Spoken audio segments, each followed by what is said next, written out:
Thank you for coming back. Please do get settled as you come in. To start again, we're supposed to start with the next pitching session, which is finance, ICT, and fintech. And we have 10 pitchers in this space. This means that we would run strictly as per time. 3 minutes pitch, 2 minutes question and answers, making a total of 5 minutes. But before that,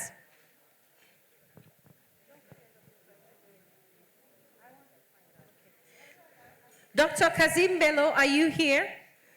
We would, before we start the next pitching session, we would like to hear a little about money one more time. I like hearing about money. We want to hear about this money just one more time. And we want pictures to words. We want plenty of pictures and videos to these words. And then we can start the session. Dr. Kazim Bello.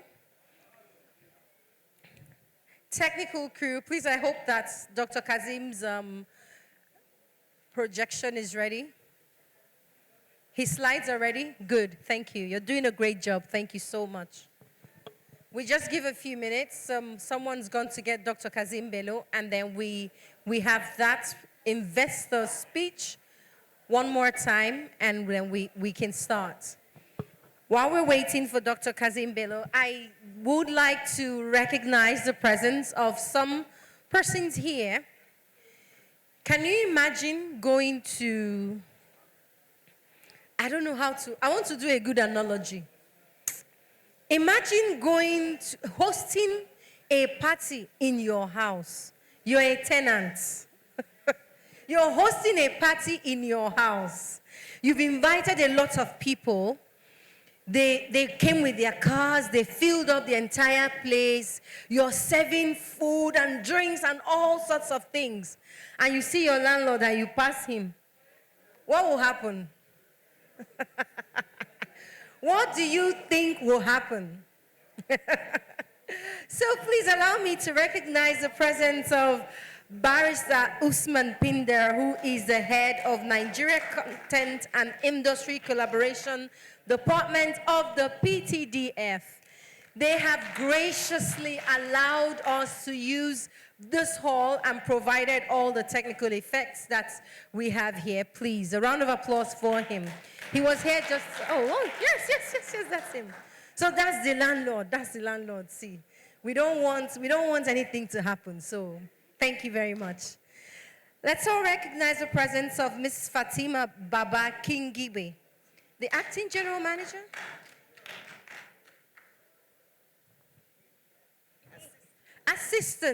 Assistant General Manager, Research and Planning Department of the Northeast Development Commission. I said I'm from the Northeast, but the thing is, I have East in where I'm from. Only North is missing. Shebi, East is East. I understand that to be able to take advantage of the funds that they have for those from the Northeast, you have to be domiciled. Don't be an Abuja big boy or big babe and go and take their money. They want you to be there. They want to develop the place, and they want you to be there. And then they can give you money. So you can relocate. So you can relocate to the Northeast. Please, a round of applause for her. We want to recognize the presence of Kenny Ogumbe, the CEO of Kenny's Music. Is Mr. Ogumbe still here? I wanted to get a picture opportunity, but they were calling me to do something important, so I will still come. Welcome, sir. Thank you so much for being here. And also, we want to recognize the presence of Oris Wiliki, a veteran Nigerian musician. Yes. I'm not too old. I'm still young, but I know him. Please, I am under the authority to ask you to please come forward. Mr. Kenny and Mr. Oris Wiliki, please come forward. We have some chairs here. We don't want you at the back. No, we even want to see you. Please. Cameraman, please, see me here. Please. Thank you so much, sir. Thank you so much for being here. Thank you. Okay, so please, thank you. Please do sit in this, just right here. Yes, please, we don't want you out back. Thank you so much for being here. And also, we'd like to recognize the presence of the support and presence of Copyright Commission. I don't know if they have a representative here at the moment.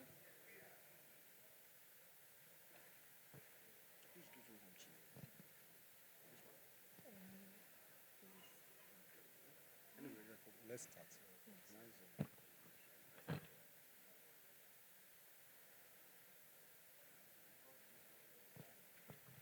All right, we'll have Dr. Kazim Bello up in a moment.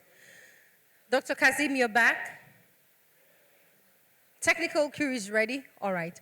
While Dr. Kazim Bello comes up to the podium one more time to give us the investor speech, we'd like to say thank you once again. We cannot stop saying thank you. We cannot stop saying thank you to Rivers State government for their support. Please, a round of applause again for the support, for the sponsorship of the summit. And right behind that, we'd like to say thank you to Coronation. Please help us appreciate them. And last but not the least, we have Hafer International Nigeria for their support. Please, a round of applause for them. We have a host of other sponsors listed here. Please, a round of applause for them all. Thank you so much. Dr. Kazim, please, if you're here, we'd like to have you come one more time to put pictures and videos to words. Let's listen to money. We want to hear. Did you hear when he said he's from the Wall Street, London? Did you? Please, sir, please, for the purposes of, you can use the pointer to make it easy for you to move your slides. Thank you very much. You are doing an excellent job. Thank you. Sir. Actually, I always like to make it short and sweet. But on popular request, I was asked to come back to pinpoint one or two things that I thought I was missing. If we go to slide, keep going, please, keep going. Keep going, keep going. Keep going, please. Keep going, please. Let's stop. Let's stop. No, the last slide. Yes, let's stop here, really. The reason why I wanted to come back, because of time, I will only stay here. But what we can do, I will arrange that we can have a private Zoom session at a convenient time to go over some of the things that we needed to be outreach to global funding in terms of, because the truth about this is that nobody's going to hand you over a check just because they like your face. Or they got to have a trigger in what you are presenting or your concept for them to say, yes, we are going to support you. And believe me, I keep saying it. I'm so impressed with what the government is doing right now, the current federal government. We cannot do it alone. The money is outside there and is begging, yearning for us to do it. If we can empower our youth with financial capability in Nigeria, believe me, sky is the limit. And this is the point you are making here. This is essentially the point. So if you look at this, what we are looking at in a nutshell is, I've had more than 15 questions after my first coming on the stage from various speakers here. They were interested in how they can attract funding from outside the landscape of Nigeria. Again, I said something before I ended my speech the first time. Start from the local resources. Plug from the low-hanging fruit. They have it here now. This government is meant business, and they are serious about it. I happen to know, I'm tracking that this government meant business. It will be shame on us if we cannot attract those opportunities at this point. So Let the local resources be your first point of contact. Then we can then go outreach. Now, what I said is that, look, if I'm going to take your proposal as a picture and present it to those guys over there, like I said during my speech, you don't have to be in US or in Europe. Just do a fantastic idea, put it together well, and do it. They have opportunity for you to even come online on virtual. Or you don't even have to present. They have a session where they run it for absentees presentation. And again, they are not looking for your proposal. They're looking for a trigger. And this is how you can get the trigger out. See, you have to have a creative, innovative, sustainable, bankable, captive, technical-based, market-driven project. Those are a lot of loaded information. That's why I said maybe later we'll have a Zoom session to pinpoint those requirements. I'm going to be listening to a lot of pitches, believe me. And the reason why I'm doing that is that we have a program I said it before, in Boston, Massachusetts, in December. And I want to take some of these pitches there. God knows who among us can get funded from that session. But before we get to that stage, we need to get prepared. And the first thing as a pitcher, either for this forum or for anybody outside there, be creative in your idea. You might be surprised. Ordinarily, you might think, oh, everybody does what I'm doing. Yes, everybody does what you are doing, but a little tweaking around and be creative might be the trigger for you. I don't know. So you have to be innovative, sustainable. You see, the question about sustainability is what capital investor or bank is looking for. If you go to a bank and you give them a proposal and they know that project is going to collapse in 5 years, who the hell tell you they'll give you money? No, they won't give you money. But they are looking for sustainability because they know that's where they can make their money, that's where they can sustain it. So you have to make sure your project is sustainable. Talk to people, and then market-driven, of course. If you are not market-driven, what are you doing there? You got to have a product that sells out there. So that's the first point of requirement as a pitcher. Again, it's loaded. We can talk about it in a bigger session rather than this forum, the summit. The second thing is professional proposal, top pitch document. That is supposed to be documentation, not document really. That's what top pitch documentation. Traceable, visible, and visible. You see that word traceable?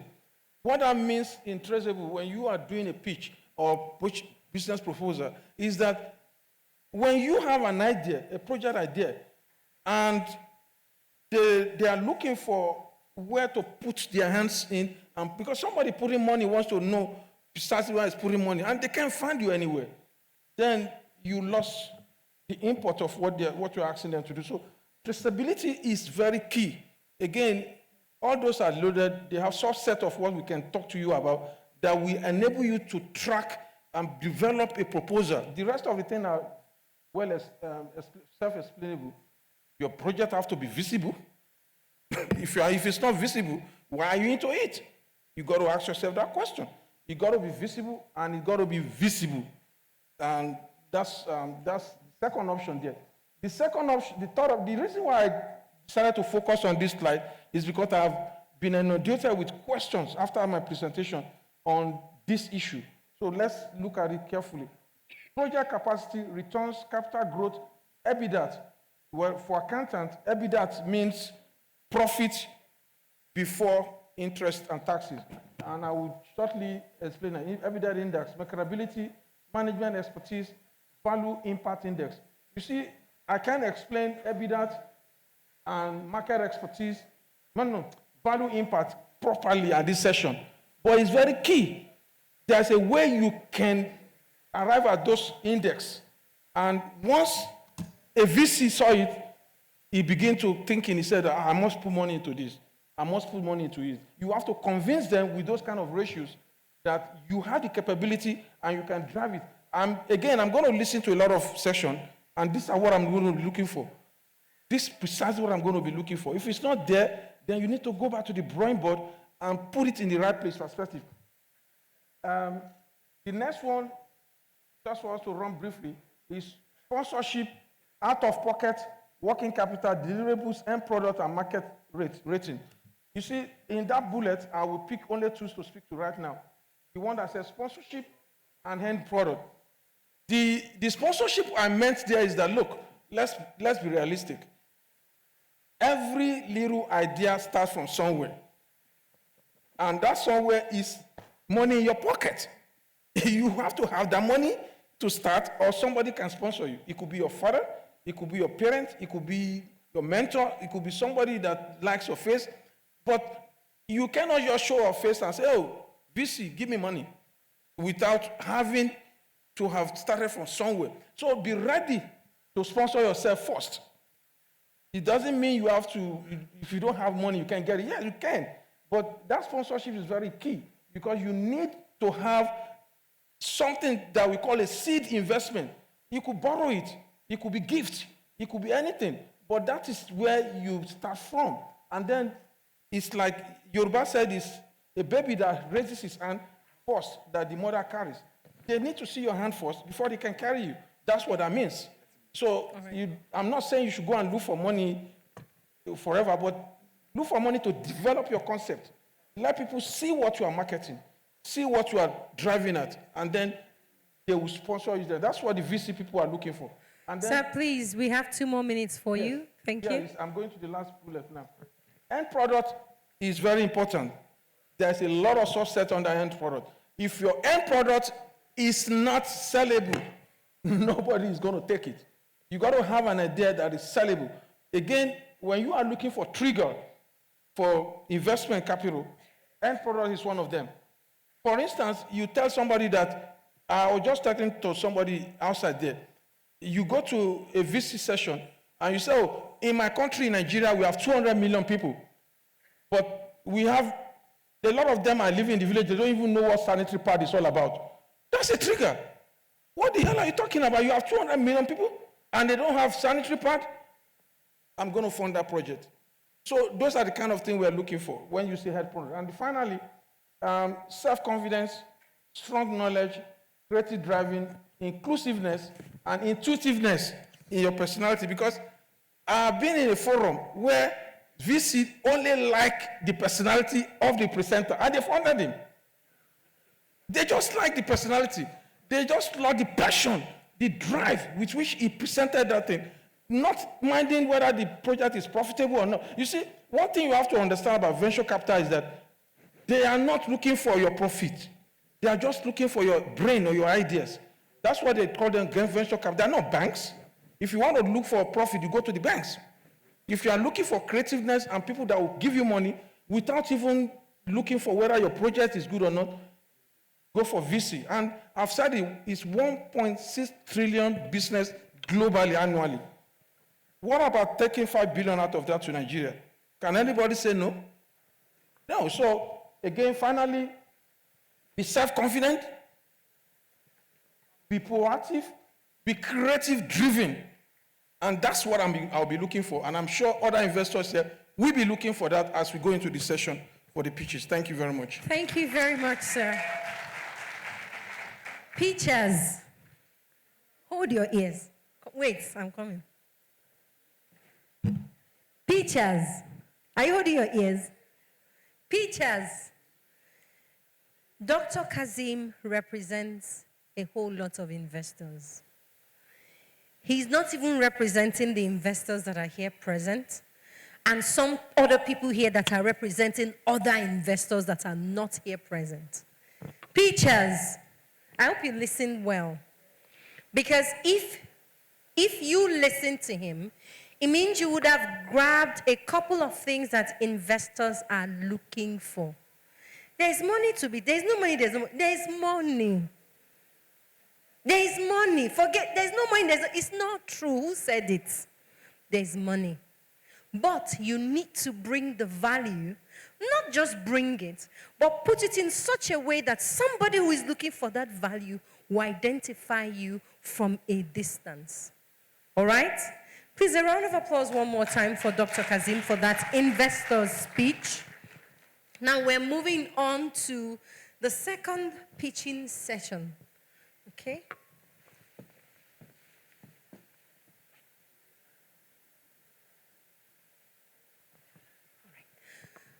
Yes, I do. All right. One person didn't pitch in the last session.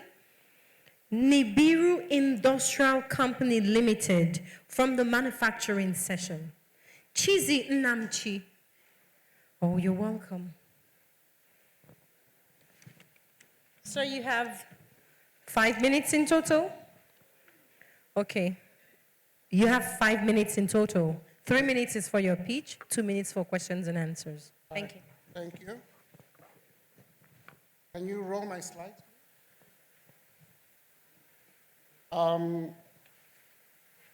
Works? Sorry, where do I point? Okay.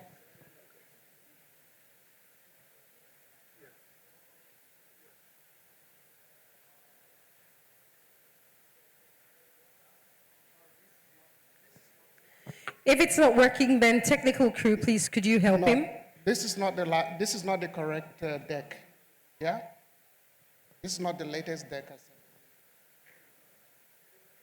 I sent you a deck on Friday and again this morning.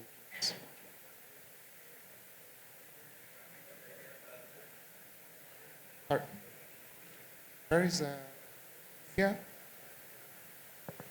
Okay, I might have to go through the slides again, but basically,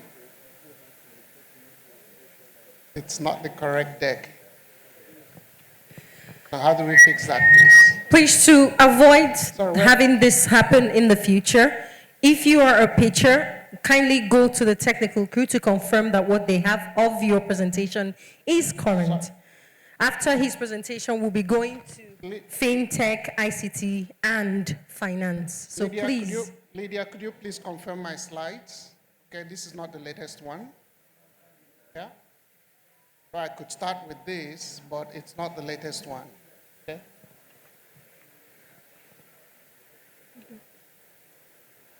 Okay, I think I can go on. Okay, Yes, I'll please. go on. It's my stuff anyway, Yes, so please. don't worry. Yes, please. Ross. So please give him the one you have so that he can walk Just through it. put on whichever one you have on, okay? Thank you.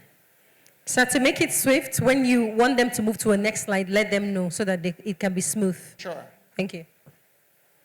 Sorry about the technical snafu, but basically our story started in Singapore.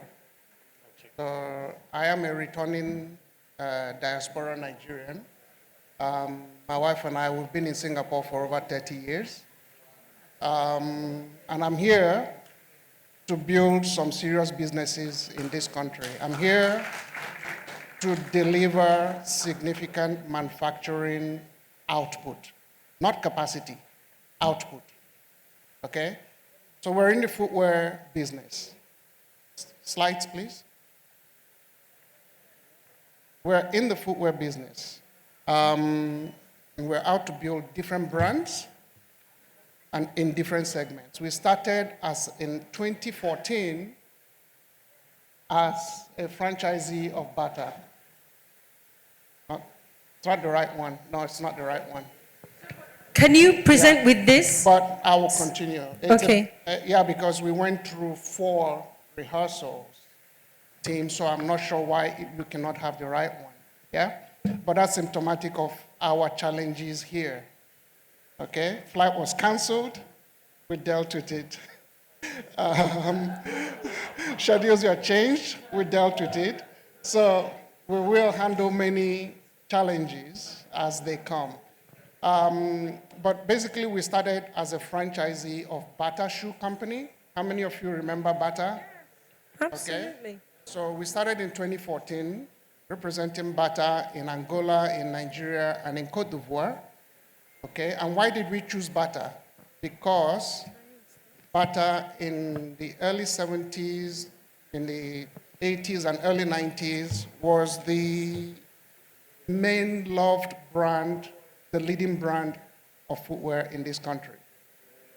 And we want to rebuild that. But unfortunately, our relationship with Bata wasn't really working for several technical reasons and other reasons. We decided we are going to build the most loved brands ourselves. Okay, in 1980, Bada sold 10.5 million school shoes in Nigeria. So imagine how many we can do today with about 85 million school children in this country. That's just one segment that we intend to serve.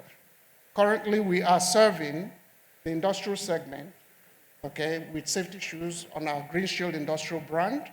We are selling to big companies like Dangote Group, RCC, international breweries, Nigerian breweries. We're selling to oil companies. We are established. We are making money. We are on our way. But we need funding to scale up, okay, to really scale up and get to serious size, okay? Can you roll the slide, please? So I'm not going to talk about our values, our value proposition. Basically, essentially, we are going to be taking the footwear industry and bringing it to global standards. Yeah, we make top quality products. I have samples here. Who wants to see? Come and meet me. Okay? If you are size 44, I'll charge you for it. But basically, we have experience. We have exposure. Okay, we're here to build billion-dollar business. It will take time. We're not promising that it will happen tomorrow, but we are on our way. Yeah, because the volumes are here, and we can make shoes here to export.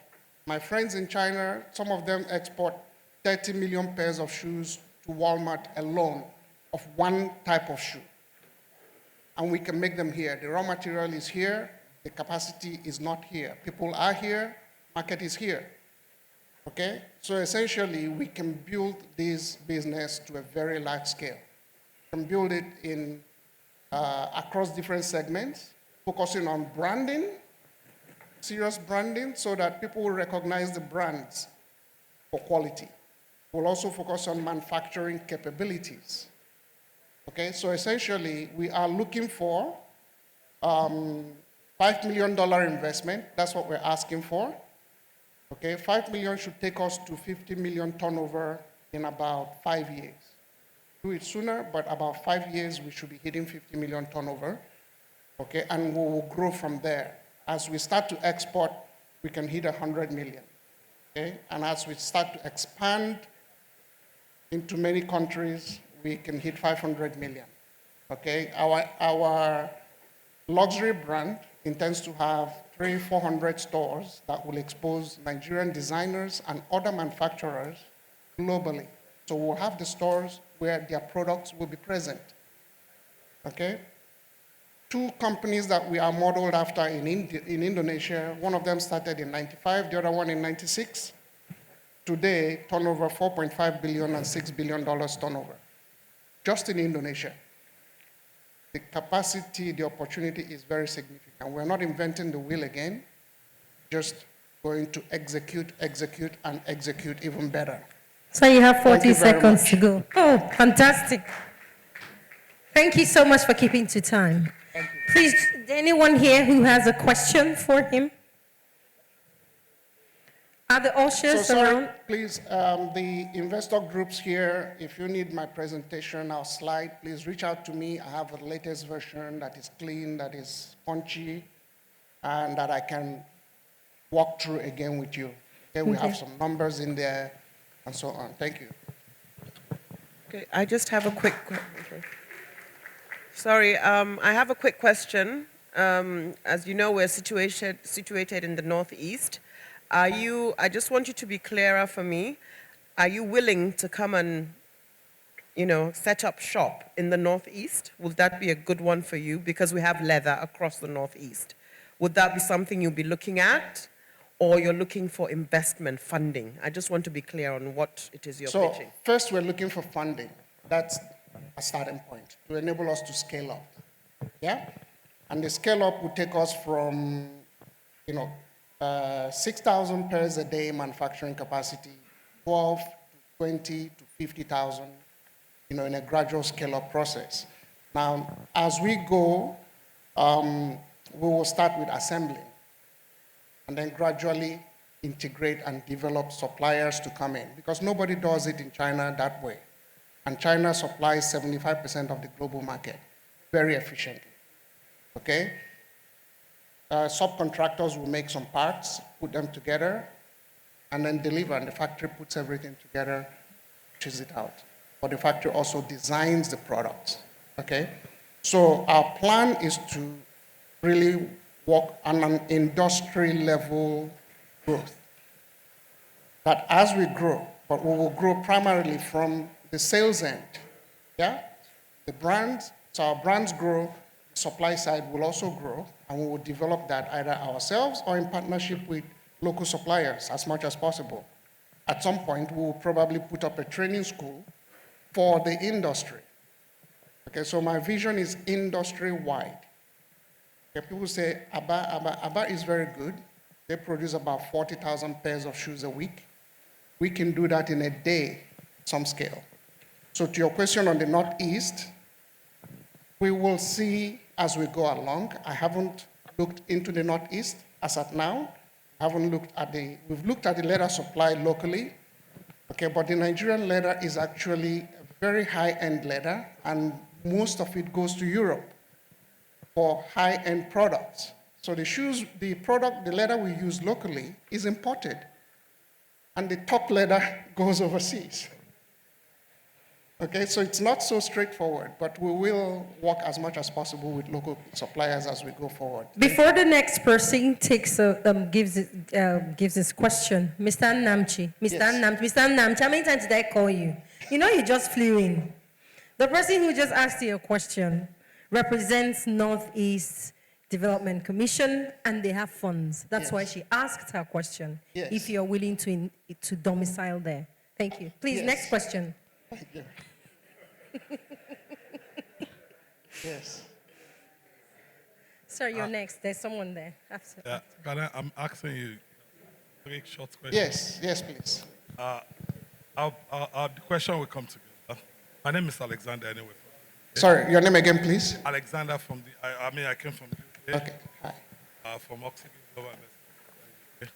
I just want to ask you, what is the minimum you are looking for? That's the most. Sorry, could you speak a bit louder, please? I just want to ask you, what is the minimum capital you think you are looking for? One, you didn't mention it. Okay. Secondly, where you started, which state, which town are you planning to invest? Sir, what is the minimum capital that you're looking for? That's one. Two, which state in Nigeria, where are you starting from? Is it Abuja? Is it Enugu? Is it Adamawa? Where? The third one is you never mention your ROI. What is your plan about the return on investment? Thank you.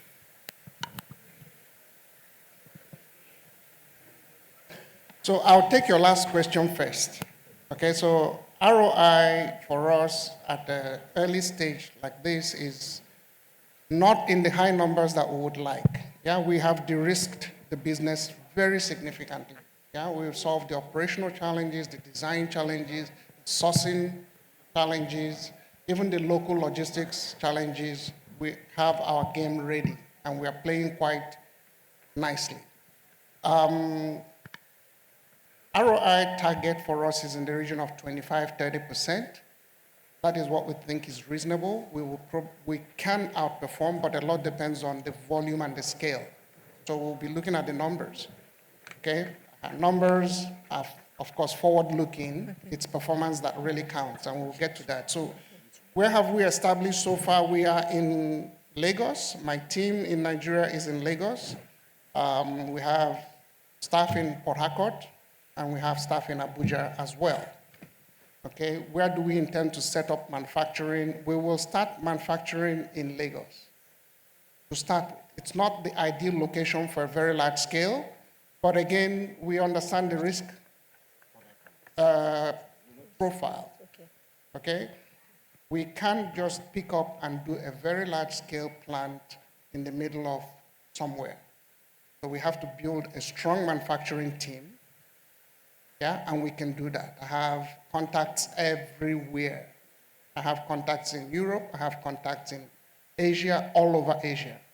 Okay? So my capacity to put together that team is very high.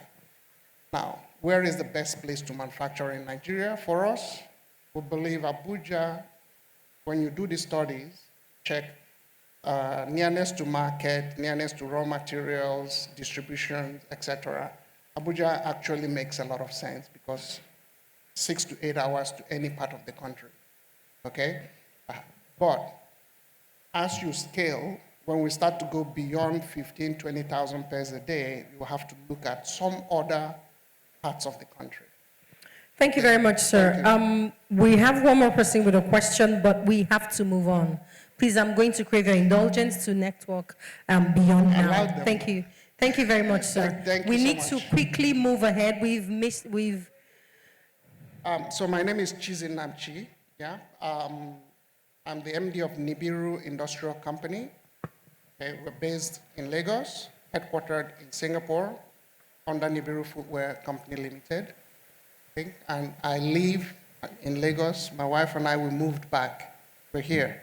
We're here to make a big difference. Thank you. Welcome back to Nigeria, sir. Thank you very much. So we will move to the next pitching session, Finance, ICT, FinTech. The rapporteurs for this session.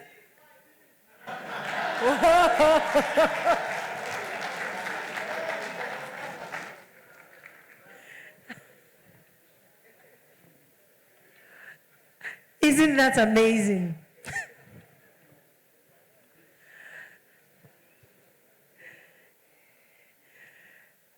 He's my brother, so let me talk to my new sister. No. No, Ibadofuma. Please, no, I said I'm from the Northeast. Only the North is missing. But East is East. East, I'm sorry. Oh my goodness. Please, ladies and gentlemen, let's move on briskly. The rapporteurs for the second pitching session are Emmanuel Oseni and Funke Omoshola. The moderator for that session, I hope the moderator is, online again. Woo. We hope the internet is going to do us good this time. The moderator is Mr. Adekunle Ajiboye, Igmatics McMaster Innovation Park, Hamilton, Canada. Wow, that's big power. All right, so for the pitchers, we have about 10 of them listed here. Mr. Ajiboye, I would hand over to you right now to take it. I imagine you have the list of the pitchers. The ground rules for us here so that we can keep to time is 5 minutes per pitcher. 3 minutes for the pitching, 2 minutes for question and answers. Thank you very much, sir. Thank you. Good morning, everyone. Over here, good afternoon to you in Abuja, Nigeria. Thank you so much for the opportunity to moderate this session. Kudos to Honorable Abike Dabiri, Chairman of NACOM, Dr. Badit Williams for NDIS. Studying on existing protocols, I also want to recognize the Nigerian Canada Business Network, the Diaspora from Canada, and also our sponsors and partners. Thank you. And so the first team we're coming up will be Sawport Incorporated, represented by Charles Olegbo. Please note that we have 3 minutes for your pitch and 2 minutes for your questions. Actually, I told the host if she get me off the stage early, I'll report out to our village members. We're from the same village, actually. She's my cousin. I just found out she's here today. My name is Charles Olegbo. I am the founder and CEO of Support Inc. We are a video banking provider, and we enable African banks scale their diaspora banking services. So today, I'm going to be talking about video banking for diaspora banking. So when you talk to the diaspora customers, the number one issue they complain about is customer service and customer experience. On the other hand, when you talk to the bank, the number one issue they complain about is dormant diaspora account. So when you put 1 and 2 together, that means that the banks in Nigeria are on the verge of losing the diaspora customers to the foreign banks. So to address this issue, what we've done, we've built a video banking solution, which is the next slide. So we built a video banking solution. Pretty much what is the video banking solution? It's the digital transformation of the banking industry, right? So we've transformed the fragmented customer journey into a seamless customer journey. where basically customers in diaspora can have the same experience as the customers here when they are contacting the banks here in Nigeria or in Africa. So what you can do with our system is actually you can have a face-to-face interaction. You can sign documents electronically. You have a live chat, and we are currently building AI facial recognition where we can fight financial crime with our system. Can we go to the next slide, please? All right, what is the benefit of video banking, right? For the diaspora banking, it improves the diaspora banking experience. And for all the customers, not just diaspora customers, it also helps them bank from anywhere. And for the bankers, because of the high price of gas, of fuel this time around, they can actually bank from home and work from home and assist customers in the diaspora. And for the banks, what it does, it reduces the cost-asset ratio for the bank, so the banks don't have to build branches all over outside the country or here. Also, it reduces the call center cost, and it increases the customer satisfaction as well. So those are some of the benefits of video banking solution. And I'll move on to the next. Currently, we have 2 clients. Fidelity Bank is one of our clients, and we have someone from Fidelity Bank, Ikaria, here in the room as well. And Switch by Sterling is also one of our clients. And last week, we recently just got an RFP request from NCBA Bank, which is in Kenya. Our target, we are targeting all the financial institutions in Africa, not just Nigeria. We want to enable financial institutions provide diaspora banking services to over 100 million diaspora customers living everywhere all around the world. So for funding, what we're asking for at this point, we're asking for $600,000 for 8% equity. And what we're going to do with that money is actually hire more resources here, because all my resources are here. And we're also going to participate in various banking conferences so we can get more clients. And we also want to partner with the financial institution. I do recognize some executives in this room from various financial institutions. I would like to partner with them and work with them and show them how our video banking solution can actually improve their diaspora banking services. And for NIDCOM, I'd like to collaborate with NIDCOM so that I can create awareness for all the diaspora customers about this solution we've built. And that can also help increase the adoption rate of this product for the banks that are actually using this product. And finally, I would like to bring this to the forefront of the Federal Ministry of Communication and Innovation so they can present this to CBN, and hopefully we can adopt this product all around Nigeria and also in Africa. My team, right? This is my team you're looking at. And by the way, Sadiq is here in the room, Sadiq Rubadu, and he's from the Northeast as well, from Adamawa State. And Aziz Salami actually is from Lagos State, and myself, I'm from Anambra State. I've known them for, I live in the diaspora and I come here. Sadiq lives in Nigeria, Aziz lives in diaspora and he comes back all the time. I've known them for over 20 years. We went to the Federal Government College, Lagos, so we are the product of the federal government. And actually, this is our contribution in addressing the crisis going on in the country at the moment. Thank you. My name is Charles. I'm ready to answer any questions you have.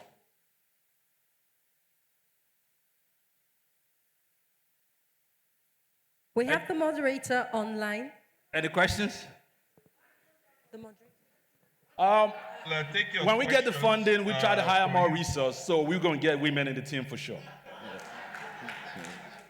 You know, technology is it's kind of boring, but yes, we can hear you. We're addressing the big issue. Hello, Charles. The moderator is back online. Mr. Charles, can you hold on for a second? Can you hold on, please? Thank you for your pitch. You presented a wonderful solution. We have telehealth taking place in healthcare, so why not video banking, in the financial service sector? Actually, and of course, yes, verification is a big issue for folks in the diaspora when they bank with their own banks in their home countries. So I'm quite sure you will get a lot of mileage for this. So we'll open the floor for questions from the audience, please. Can I say something real quick? So in 2017, we came back with telemedicine. That was before the COVID, but the hospitals are not ready to adopt this. So we switched our model and made it a video banking instead because we realized the financial institution is where the money is. Yeah, that's quite right. Please, anyone with questions? Yeah. Anyone with questions for Mr. Charles in here? No questions? I believe a lot of you live in the diaspora, so you experience this problem of trying to call your bank and staying on the call for 30 minutes and don't get no help, right? So this time around, it's going to be different. So I have a question for you.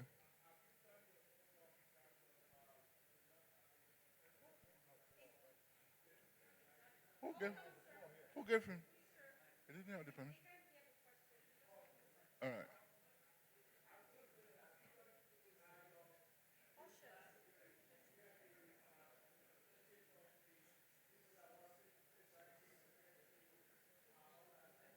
Yes, we did a lot of research, right? Before, you want to ask the question again or you want to go to answer? Well, the question is, have you done enough research to identify the need for face-to-face banking compared to online banking? Yes, I did a lot of research. I live in Houston, Texas, which is the capital of Nigeria, outside Nigeria. You have all the Nigerians there. I did ask questions. I asked the diaspora customers over there. And while I was building this product, it was 3 years ago, I did speak to a lot of banks to understand the problem, right?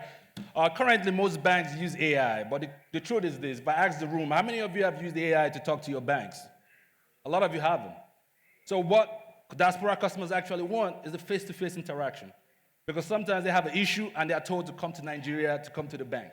They don't have to do all that, right? They just have to get on the video banking solution, which is actually integrated in the bank online banking platform or mobile banking platform, right? So you just need to get to your mobile app or your online banking system, and you can actually talk to your bank. So I've done a lot of research, and that's actually what they need at this point in the diaspora. And I live there, and I experienced it firsthand. So it's not something I just woke up and built. It's just something that I've been experiencing for over years because I've been in diaspora for 20 years. All right. All right. Any more hands up? Any other questions? Yeah, I'm here. Sorry, my question All right. over here. Please, I'll have the gentleman here before you. Thank you. All right. My name is Dr. Ibrahim Salau, also based in the U.S., Florida. While we are having this summit, the light went off, and that is a big challenge in the country. Did you take that into consideration with your video banking, noting that while the session might be going on, there might be not have a continuous power supply at the time? Well, with video banking, once again, you're using your online and mobile banking platform, so you're on your computer or your mobile phone, so the light is not going to affect that. Say it again? Please, You still, your laptop is going to be charged, your mobile phone is charged, so if light goes off, it don't really affect it that much. But one thing we did is this. We did a research because of the internet bandwidth speed. We make sure 3G minimum can pick up our video calls, right? That's what we did address. But in terms of network light issue, I don't think that's the issue based on the feedback I've got. Yeah. 2 more questions, but I'd like to identify the gentleman at that end, please. Okay, so my name is Abo Chideber Gozim. Over here. Okay. Yes. So my question is with regards to security, because I'm sure you're aware of deep fakes being a challenge that many tech companies face. So with video, with having people interact through video, how can you ensure that the bank official they're speaking to is actually the real person, if they can use AI to trick you or VPNs to also... Thank you. I was actually talking to Eukaria from Fidelity Bank. One of the features we are building is actually AI facial recognition. Where basically when you open up a bank account, you provide a passport, your passport photograph to the bank, which is stored in their core banking system. So when you're talking to an agent on the call, our video is going to scan your face and match it to the image you provided, which is stored in your core banking system.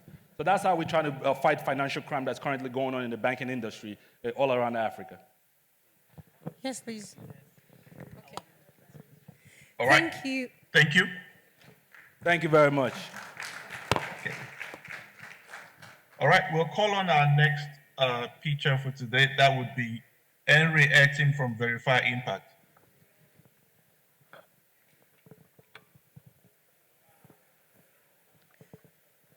Is Verify Impact here, please? Verify Impact. Mr. Moderator, I'm afraid we may have to move to the next feature. They are? Right, thank you. We'll call on Sarah Amana from... Please a moment, sir. Okay, they're here.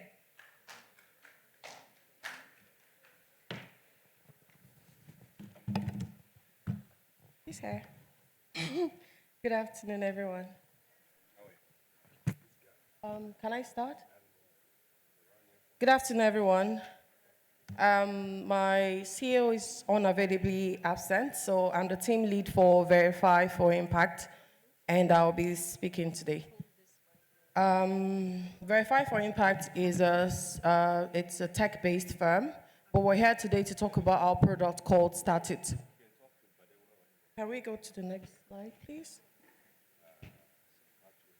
Please, can you help me go to the next slide? Thank you. Start It is a reward-based is a reward-based crowdfunding platform that allows African university students to fund social projects. Okay, let me close my laptop and just tell you the real story. So Startit is a reward-based platform that allows African Nigerian students to fund social impact projects. So what we do is we're like the bridge in between the funders and the initiators, project initiators. We noticed some problems in the system. We noticed that most of the courses that people take are not verified. So that's one of the core things that we do. We verify every social course. It's strictly for university students and NYC students, because we can definitely verify these ones. For our process, we create this project, we verify them, we conduct monitoring and evaluation, we do reporting, we archive this project. So this is my slide that I can share. I have a pitch deck I can share with you, but I want to really tell you why I'm standing up here instead of my boss. I am a youth, and I've noticed people like me, we have so many ideas in our head, and we don't have anybody to fund those ideas. It's almost the same thing. So we're targeting people in the demographic of the university demographic from 16 up till about, when you're done with the university, depending on when you're done with your youth service. So all of these social projects are the things we want them to be funded. We want these ideas to come to life, basically. We want to see Nigeria get to the point where you don't have to wait for the government to do everything. We're trying to take charge and do these things for ourselves. That was part of the things that birthed this project. It's not like the usual crowdfunding app. You have the Indigo, you have the GoFundMe, you have the Niger Fund, and the rest. We're strictly for social impact projects. So you have a street that is all, and you're waiting for the government to fix it, and you're like, oh, no, this street that leads to my father's house, I am a capital example. I want it funded. I want it done. And I can come on the platform, the Startit platform, and I seek for partnership. I seek for funding for this project. So you're not coming there for any other thing, but if it has to be social project, it has to be something that addresses development of the communities that we have in Nigeria and Africa at large. That is basically what Startit is about. We've done our market analysis. We've done a lot of research, and if you want, I can share that with you on a private view. I don't think the time will allow me to go on to that. For our business model, it's free sign up for everybody. If you want to be a partner, it's free to sign up. If you want to be a project initiator, it's free to sign up. But there are other rules that you must entail. For instance, if you want to be a project initiator, like I said, you have to be a university student, and you have to be part of the NYC system. Yes. Secondly, we've done our long-term plan, and we hope to have had some number of successful projects. It's in the startup stage.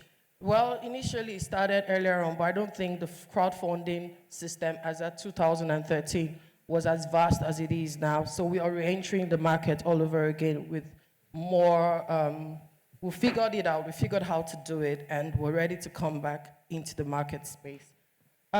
These are some of our competitors, Niger Fund, Thunder Fund. We have a whole lot of them, but just for this slide, I've been able to put 2 out here. Our mission, like I said, is to see this young ideas not die, to see this vision, to see, I don't know how to put it, but to see, for me, it's the part where I have an idea, but I don't have the fund. Then my idea gets to die with me. I have a course I am passionate about, but I don't have the fund, and it gets to die with me. Is to see that doesn't happen. That's one of it. Another is we have an holistic approach. We have the youth empowerment, Pan-Africa Reach. You can read all of that. Another is to be the bridge. We want to connect the people that have the funds to the people that have the ideas, the innovation, to the people that have the dream. Because you can have the funds, if you don't have the capacity. That's it. You have just about 40 seconds left. And lastly, I think that's the last slide. I'm done. Okay, so our asking is just $200,000. And for that, we have a maximum of 10% shares for the company. If you want more information on this, we can meet. We have a booth outside. We'll have my team here with me. Say hi. Where are you? Okay. We're here and we're ready to conversate. We're ready to have conversations with you. We have our pitch deck and all of that. You can just scan the barcode on our banner and all the other information you want will just appear on your phone. We are very tech like that. Thank you very much.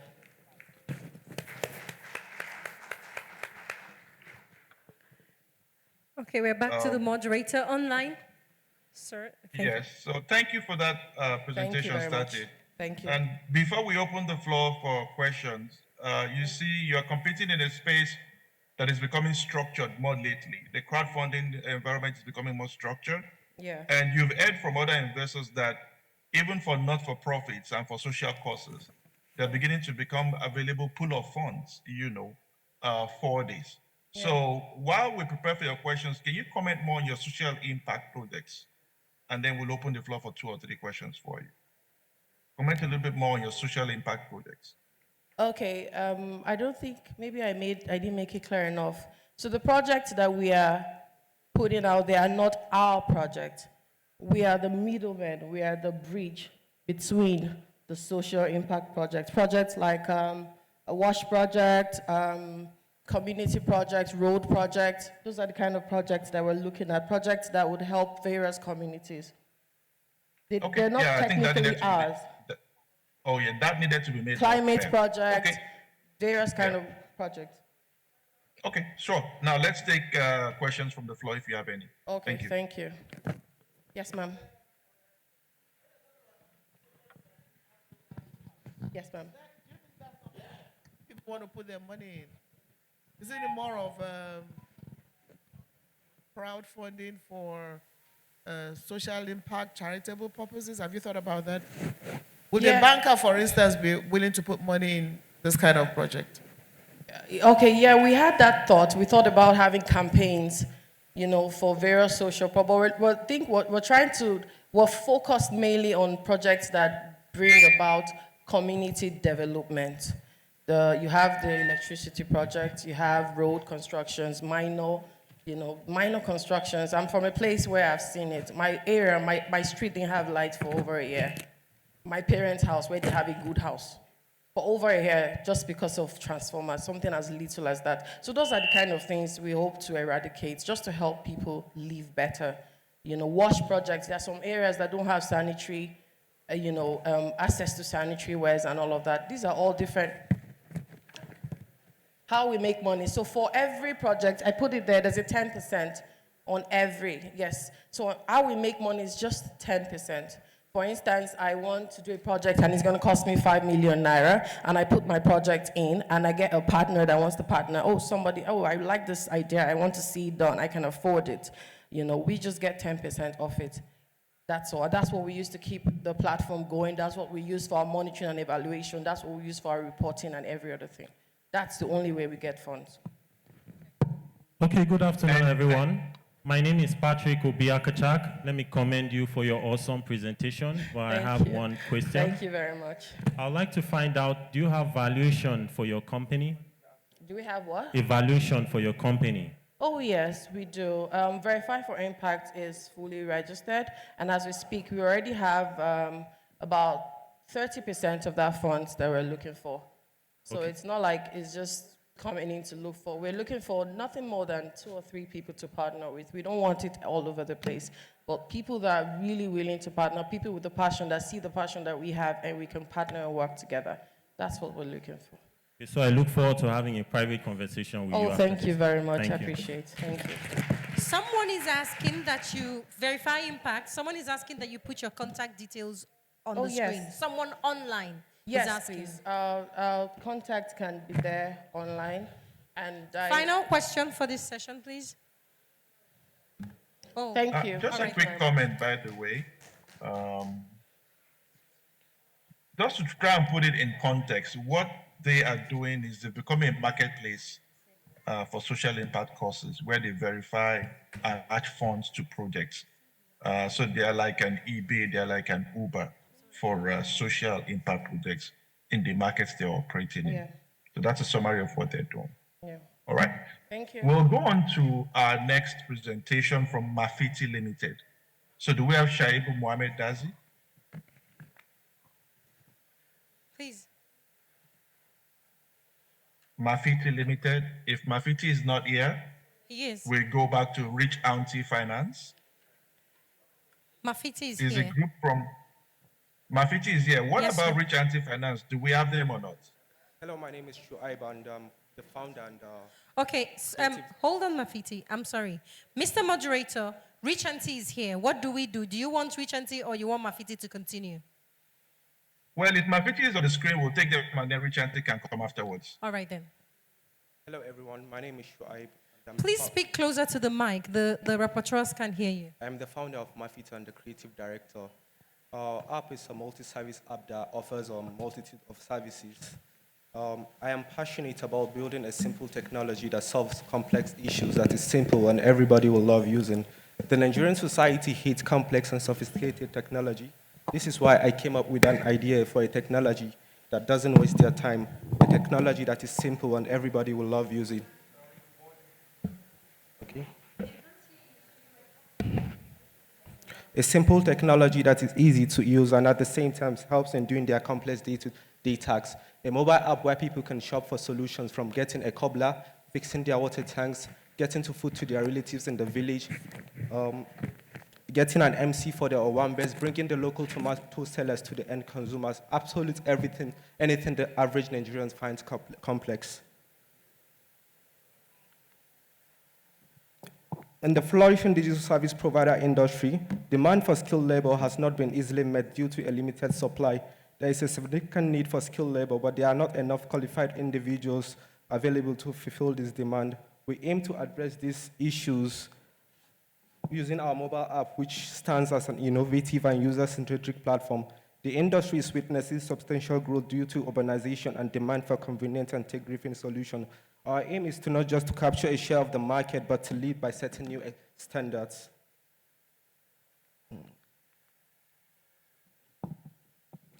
We are the bridge between those with problems and those with solutions. We simplify complex tasks and contribute to the ease of daily life. Mafita is a groundbreaking digital service platform designed to transform the lives of over 70 million urban Nigerians. We aim to provide solutions to accessible, affordable, and comprehensive marketplace that connect individuals with service providers and in addressing their everyday needs. Understanding the industry is fundamental for success. Moving down to our mission, Mafita aims to revolutionize the way services are delivered and accessed, making life more convenient. From the understanding that the bridge the gap between service and providers and users can only be achieved through data-informed strategies that only offer practical solutions to everyday problems. Central to our mission is the empowerment of farmers, local artisans, carpenters, and most importantly, the challenges related to market access and fair pricing for local farmers. Mafita seeks to bridge this gap by connecting these local farmers directly with consumers. This initiative empowers farmers by giving them a platform to sell their produce and earn a fair income. This has a direct positive impact on local economies and livelihoods. Moving down to our services, Mafita offers a wide range of products and services for the ease of customers, from carpentry, gas refill, veterinary service, wardrobe organization, plumbing service, and electric service, premium subscription service, agriculture empowerment. Central to our social mission is the empowerment of local farmers and communities engaged in agriculture. Nigeria has a vibrant agricultural sector, but there are challenges related to market access and fair pricing for local farmers. Mafita seeks to bridge this gap by connecting these local farmers directly with consumers. This initiative empowers farmers by giving them a platform to sell their produce and earn a fair income. For instance, local food sellers like tomato, rice, and yam sellers can directly reach their end consumers through our platform. This has a direct positive impact by facilitating local commerce and supporting small-scale business. Mafita contributes to the economic empowerment within communities. When local businesses thrive, it has a cascading effect on job creation and overall economic well-being. Moving down to our business model is the... We have about a minute left. moving down to our business model is, what's it called? Mafita is a team of creatives, and since the market is ever evolving, we have envisioned what our market size is going to be in the couple of years. This is why we came up with the best business model and adaptive strategy, which the dynamics of the tech industry. This is why we have coupons and gift cards and tokens to make our landscape user-friendly. In conclusion, I have read about leaders, and one interesting fact I find in common with every leader is creating a formidable legacy, a legacy to create a monument out of nothing. My vision is to create history from broken pieces, and believe me, it is hard. It is hard to grow up and often and still have a massive dream like everyone. This is why the name of my brand, my visions, align with the ordinary citizens of the world. I am poised to create a space where ordinary entrepreneurs thrive without losing their originality. This is my dream. This is what Mafita is about, and we can all find Mafita for all and Mafita for everything. Thank you very much. Thank you, Shaibu. Thank you, Shaibu. Shaibu, thank you so much for that. Thank you very much. Passionate. Despite your background, you've been able to scale to the top. Over here in the diaspora in the US and Canada, we have something called Angie's List. Angie's List is a place where hand workers, by the way, your plumbers, your two people that do work with their hand, it's a meeting place where homeowners, contractors can find skill set to do menial jobs. And that's what you're trying to do here. I'm excited about the fact that you're looking at agriculture, to bridge that sector where the word we're saying out to trade, we're trying to make it sexy. I do want to say that this is something that is laudable. I was in Abuja a few months ago, and I was paying for bread in Wuse Market with an ATM card. So obviously, everything that needs to be in place, the curiosity, the increasedness, the initiation is available in Nigeria now, and this is something that can scale. Thank you, Shaibu. Thank you very much. We'll take now questions from the floor for you. Any questions for Shaibu? Please, if you have questions, can you raise your hand so that we can give you numbers and we can move swiftly? All right, sir. Any more questions? Hi. That's number 2. I just want to commend you on what you are trying to do. And I think this is more like a Uber for skilled workers. Yes. Is that right? Yes. Well, congratulations. I think you have the market for it. Thank you very much. All right. Usher, this. Shaibu, we didn't get what are you asking for and for what percentage? Are you incorporated already? What are you looking for? What's your ask? I'm seeking $130,000 for a 20% equity in my company. Okay. And you intend to use that for what? I intend to use it to develop the app. My app is still under review, so I'm trying to get more insights about it and get it moving to bring it to the market space in Nigeria. All right, thanks. Okay. If there are no more questions, then there is one already. Go, sir. Oh, there is one more? Okay, please go ahead before we go on to Richard. My name is Prince Adebayo Gumeno from the US. Question I ask is, with this linking the farmers and the other people, have you tried to develop a situation where the app will translate the languages so that if people you are dealing with cannot speak English or any of the other languages, where it will make it easier for them to connect? Yes. If you're going to look at the name of my company, which is Mafita, it's a Hausa word which means way out. So my app is going to be a platform whereby people with different categories can come in and sell their produce and without losing their originality, and people can find success. It's a space I'm creating. I'm trying to create a space where people can differentiate themselves with their different fields and find success. And provision is going to be made whereby translations are going to be available, because Nigeria is a very vast country whereby we have so many language and ethnic groups, so provision is going to be made. Okay. Mr. Thank Moderator, please, do you have any other questions? Please, for the us on floor? purposes of making this swift, once we announce the time for question and answers, I want to see those who have questions, and we can tag them so that we can move swiftly, please. We have 7 more pitches for this speech session alone.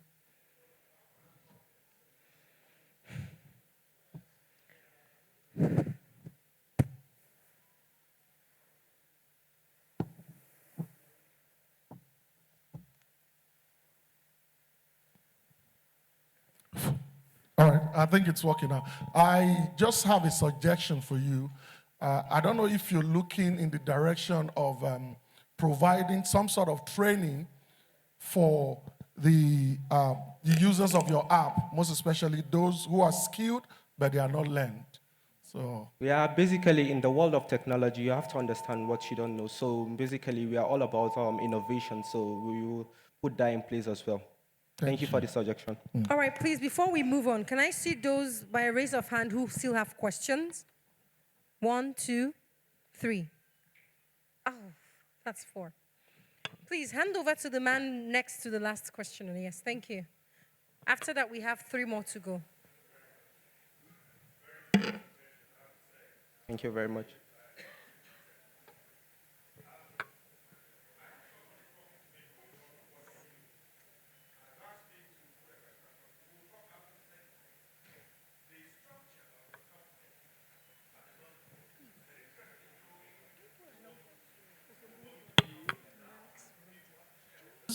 And also, concerning what you're offering, are you willing to negotiate on that, or is the door locked? Thank you.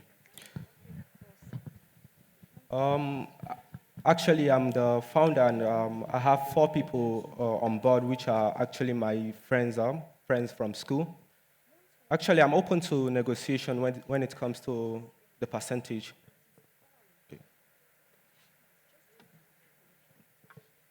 Do I answer your question? Thank you very much. Yeah. Sorry. Yeah, you have a lofty idea, even though I don't see the uniqueness in it. It is not really entirely new. But for the purposes, I actually raised up because for the purposes of other pictures, I don't know of how many investors are available here, but like I said when I came on the stage the other time, we don't even know what precisely you are looking for. You told us about your project. We don't know precisely what you are looking for. Because an app, you can put an app there, but if I want me to write you a check for $130,000, I don't even know what I'm writing the check for. So for the purposes of other pictures, focus more on your project, the creativeness in it, the need why somebody from here will write you a check, and leave the rest to other times to discuss. You have a good idea, even though it's not unique, but convince us that you needed $130,000 for that investment. Thank you. Thank you very much. All right. The final I question. just want to quickly pitch in on what Dr. Bello has said. Listening to the pitches we've heard today, there's a metric to how you determine how much you want to raise and what percentage you want to give up. And from what we're hearing, I think, guys, you are pulling numbers out of the hat. There's basis for it. So please take that in mind going further into other forums that you go into. There's a metric, there's a basis. You don't just come up with a number or a percentage. There's some science behind it. We'll take the last question and then move on to the next speech. Thank you. Yeah, well done so much for the application you just talked about. But I'm just wondering, do you have like a prototype designed? And if you have you tested it with your potential customers? And if you have, what sort of feedback did you get to go back and redesign your app? Actually, my app is still under review, though I've put out what's it called, questionnaires for people to ask about what problems they are facing, and from the feedbacks I had, people had the problem is enough to enough people. So this is why I'm coming up with the idea whereby we're going to have a data page, a data system that offers like that will have like a data of every individual coming on board to do business with us. We're all about like delivering services to the consumers, and we are also the bridge between consumers and people needing services. Thank you. Okay, Back to you, Mr. Moderator. Because of time, we have to move on. Thank you, Shaibu, for that. Thank you very much. If there are any other questions, they can reach you in the hallway. We'll go on to reach out to finance, please. Thank you. Sarah Amana, please.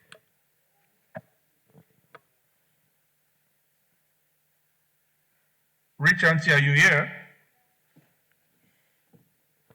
If not, we'll move on to EQ Markets Global. Emmanuel Okpara. I'm here. Oh, Rich Auntie, go ahead. Yes. Hello, everyone. My name is Sarah Amana. I'm the founder of Rich Auntie Finance. RAF is looking for investors and subscribers to the tune of 500 million naira with an annual return on investment of 30%. We're a financial education platform with over 15,000 community members, teaching them on how to make, manage, and multiply their money.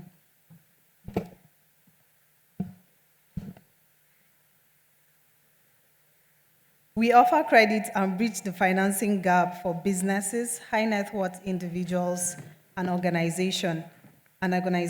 Rich Auntie Finance is dedicated to revolutionizing financial empowerment in Nigeria by making credit available for businesses, high net worth individuals, and organizations. Leveraging our experience in business lending, with our portfolio largely dominated by real estate enterprise, Rich Auntie Finance now seeks to broaden our reach to meet the credit needs of more businesses and organizations. Thank you very much. I'll take questions now. Yep. Shortly before we take questions, I want to commend you. Your pitch was quite straight to the point. You're the first pitcher today that has asked for funds in Naira. All previous folks were asking in dollars. I like your keywords: make, manage, multiply money. Are you a microfinance at the moment? Which license do you hold? And then we can now take questions from the audience. Okay, we're registered with CAC. We also have our EFCC registration. We're about getting our lending license. We're not a microfinance yet because we're still growing. We're hoping to grow into that. So which license are you looking at? A state, a region, We're or looking which one are you at aspiring? the regional license, the regional lending license.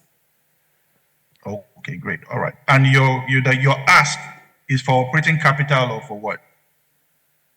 Yes, we're asking for operating capital. We want to upscale.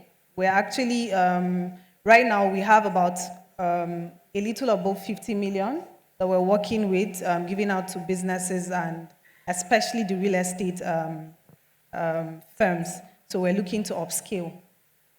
So if you're looking at that industry, are you catering to any particular demographic? What makes you unique? What's different about you when we look at other folks in your competition? Okay, so I think no, not that I think, I know, is the ease of access to funding. Because most of the clients we get come from saying that it's usually very rigorous, when it comes to getting fundings and credits from the banks. But with us, with RAF Finance, within 2 to 3 days after we do our evaluations and then our evaluations, we see your businesses. If you meet our criteria after 2 to 3 days, the funds are disbursed to you. All right. Okay, thanks. Let's take questions from the floor now. Please, who would like to ask questions in this session? I'd like to identify you and then give you a tag. Anyone, please. Number 1 on the T-shirt and suits. Anyone else? Your number 2 on the green T-shirt. Anybody else? Thank you. So just 2 questions, sir. You have a question or an observation? Oh. A question? That's number 3. And finally, number 4, the lady at the back. So please, number 1 question. Okay, good afternoon. Good afternoon. I like your face. Thank you. Yeah. My name is Bayon Liomoyele. I'm the MD of the Microfinance Bank in Abuja. I'm also a founder of a savings box. If you need partnership, if you need license, my bank will be ready to support you. Thank you. Thank you.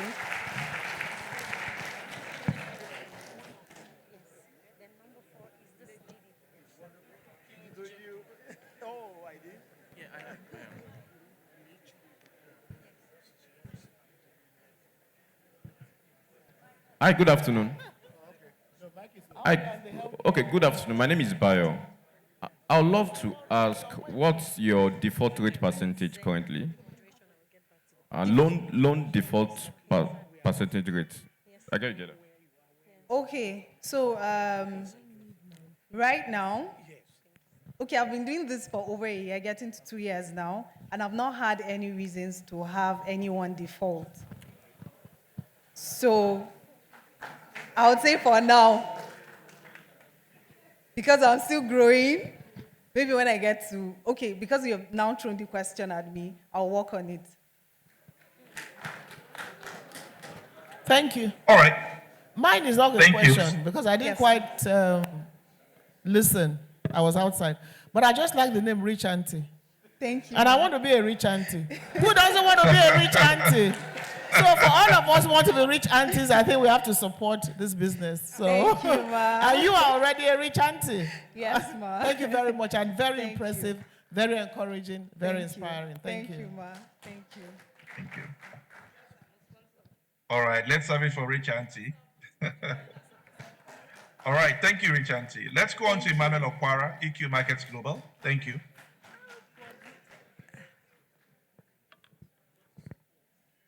Emmanuel Okwara, EQ Markets Global. Good afternoon, everyone. Sorry, my name is Harry Nova. I'll be stepping in for Emmanuel Okwara, who is unavoidably absent. Okay? So, EQ Markets Global, we're actually a finance and educational brand. And of recent, we actually dived into portfolio management and portfolio diversification. In that particular sense, we've actually been working on something for quite a while now, and that is what we call the Cyrax AI. We've actually been able to put on an automated system that trades the global financial market. Now, in that light, what we've actually done is that we've looked at the banking sector, we've tried to mirror the banking sector in such a way that we look at what does the bank do and how does it actually replicate its, what they're calling a profit system. And we actually put that into consideration. Now, one of the most beautiful things we actually look at to make this very unique is the fact that we looked at what we call risk management. Now, in the terms of risk management, we put on something that is very unique in this system here, okay, when it comes to portfolio management, which is allowing people to have access and choice to what they are willing to risk at every particular point in time. So say someone actually wants to put up something like a portfolio of $100,000, but is not yet willing to risk more than $35,000 in that portfolio. Okay, we actually have been able to put out that kind of system in our risk management. So what is Cyrax all about? Okay, normally for an automated system that is actually into portfolio management, what it should be all about is when we talk about productivity and profit. But in our own case, we actually have it on the other side. Instead of us focusing on profit, the first thing we actually focused on was the risk management. Okay, how do we protect the capital of that particular investor? How do we protect the capital of that particular person that has a portfolio? Okay, so that is the first thing. And when we found that and we were able to break the ice on that, the next thing is, what is the risks involved for us to be able to meet up with that and still be safe? So we were able to put up together to see around 20 to 35% return on investment yearly, which if you actually want to break it down to a monthly terms of returns, you will see around 2 to 6, 2 to 7%. But what we actually focus on is 20 to 35% on an annual basis. Okay? And while doing that, we also have certain things in place to make sure that that particular stuff you say, this is my risk appetite, is put in place so that you do not lose more than what you bargain. And one other thing we've actually taken into consideration in this automated system is the effect of compounding, okay? Compounding interest, in the sense that as your portfolio begins to grow and compound, okay, we've been able to maximize it in such a way that the initial protection of 70%, or according to whatever it is that you say you want to risk, the initial protection, as your portfolio begins to build up and grow, okay, that initial stuff actually builds up. So let's say you have $150,000 and you are actually just protecting, 70% of that $150,000. Now, when that particular portfolio builds up to, say, $300,000, now, it's now going to be 70% of that new portfolio that has grown using the concept of compounding effect. So now you are now protecting, you are now risking just, $21,000 inside of that $300,000. Okay, so you see, we actually be able to, sorry, that's not 200 and, yes, please, thank you very much. Okay, so you see that you're able to actually protect 70% of the current portfolio that you have. So we first of all took time to manage the risk, understand the risks, explore the risks before we went to the profit side, and we were able to deliver 20 to 35% annually. Thank you. All right. Thank you for that. So you're playing in this place where we're called DeFi. You are speaking to an audience that is well equipped. We have King Wale Adesanya there, who is, this is his territory. And you are looking at banking, which is data rich. Hence, you can have algorithms, you can use blockchain, you can do all of this that you're doing now. Is our environment ready for that? The devil is in the details. But kudos to what you're doing. Let's take questions from the floor now. Please, who's interested in asking questions for this speaker? Number 1 in front, please take the mic to him. Number 2 on the gray suit. Any other persons here? So 2 questions for the speaker. Well, Mr. Moderator, you're doing a good job, but you challenged me to encourage the young man. You're doing a very good job. I'm in the investment and business.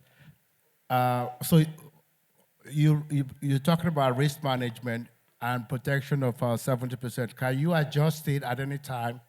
If you change your mind and you want to protect, say, 80%, is that within your software? Okay, actually, so far so good. What we've actually been able to work within is in the range of 50 to 70%.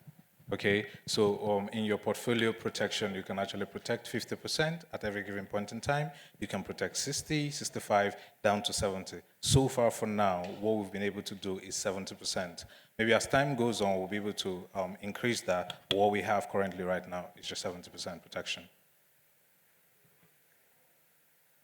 And obviously, the data is speaking to you anyway for that range. The data must be speaking to you for you to be on that threshold. Sorry, I didn't get what you said. I said the data, your data is speaking to you, hence you've arrived at that range of 50 to 70%. Yes, please. We've actually worked on quite a lot we've actually done a lot of manipulations so far to see what is the best that would give us a long-term result. Okay, and to be very honest, we could actually say quite a lot of things like we could protect 90% or we could do 80% and stuff. But the truth of the matter is that we've tested in different parameters and we found out that the best that we can do is actually 70%. That's the data we have. Yeah, you've done a lot of simulations and modeling. Yes, yeah, that's please. great. All right, thanks. Let's get the other question and then we'll move on to the next picture.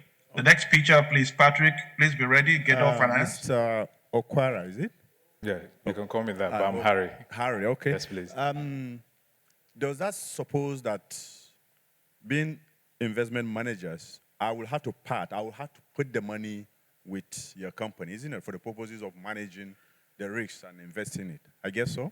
Yes, please. And a typical investor, if I go to a bank now and I want to open an account to leave my 10 million or 20 million naira, I need to be convinced, I'm comfortable that next year that bank will still be there. Exactly. As a firm, an investor will not just be interested in you managing and producing this result. I mean, he will also want to be convinced that the next day or next month, you will be there.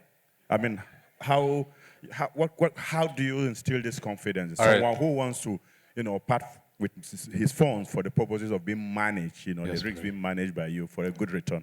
All right, thank you very much. So currently right now, we actually partner with a global brand that gives us the platform, which is called Equity. And currently, Equity has over 22 liquidity providers. Some of them I will mention, JP Morgan, Barclays Bank, Morgan Stanley. Okay, and these are the people that actually are the liquidity providers for our global partner. And we also have global recognitions and certification that licenses. We have in the UK, we have in Jordan, we have in UAE, we have in, currently we're actually working on one in South Africa. Nigeria currently has not yet regulated online CFD. Okay, that's why we are partnering with these people. Okay, so, but we have our AFCC, we have our CSC, we also even have with Ministry of Interiors. Okay, and then we also have what we call the insurance, deposit insurance. So let's say, for example, you actually want to do a particular investment, but you just made a deposit, but you've not yet done any investment. You have an insurance on that, okay, based on our liquidity providers, even up to $10 million, $100 million, and so forth, okay, because of the liquidity providers we have already on ground. Yeah, so we are not just local. Yes, we are local. Let me run on that question that was just asked. It's a very critical question. And yes, you've mentioned your global partners and all that, but we need you in Nigeria to be regulated. Your space and crypto are just being looked at right now. The current administration is friendly and looking in that direction. I believe the Honorable Minister of Finance will be here at one point in time. You need to work more on getting regulated and recognized in Nigeria to get mileage. Great, you've got the global brands, but you're here in Nigeria now, you're asking for funds here. The deposit insurance you're talking about, is it the NDIC? Because it's the NDIC that works for us in Nigeria. So you would need to do a lot more. And we've not heard, what's your ask today? What is your ask and what is it for?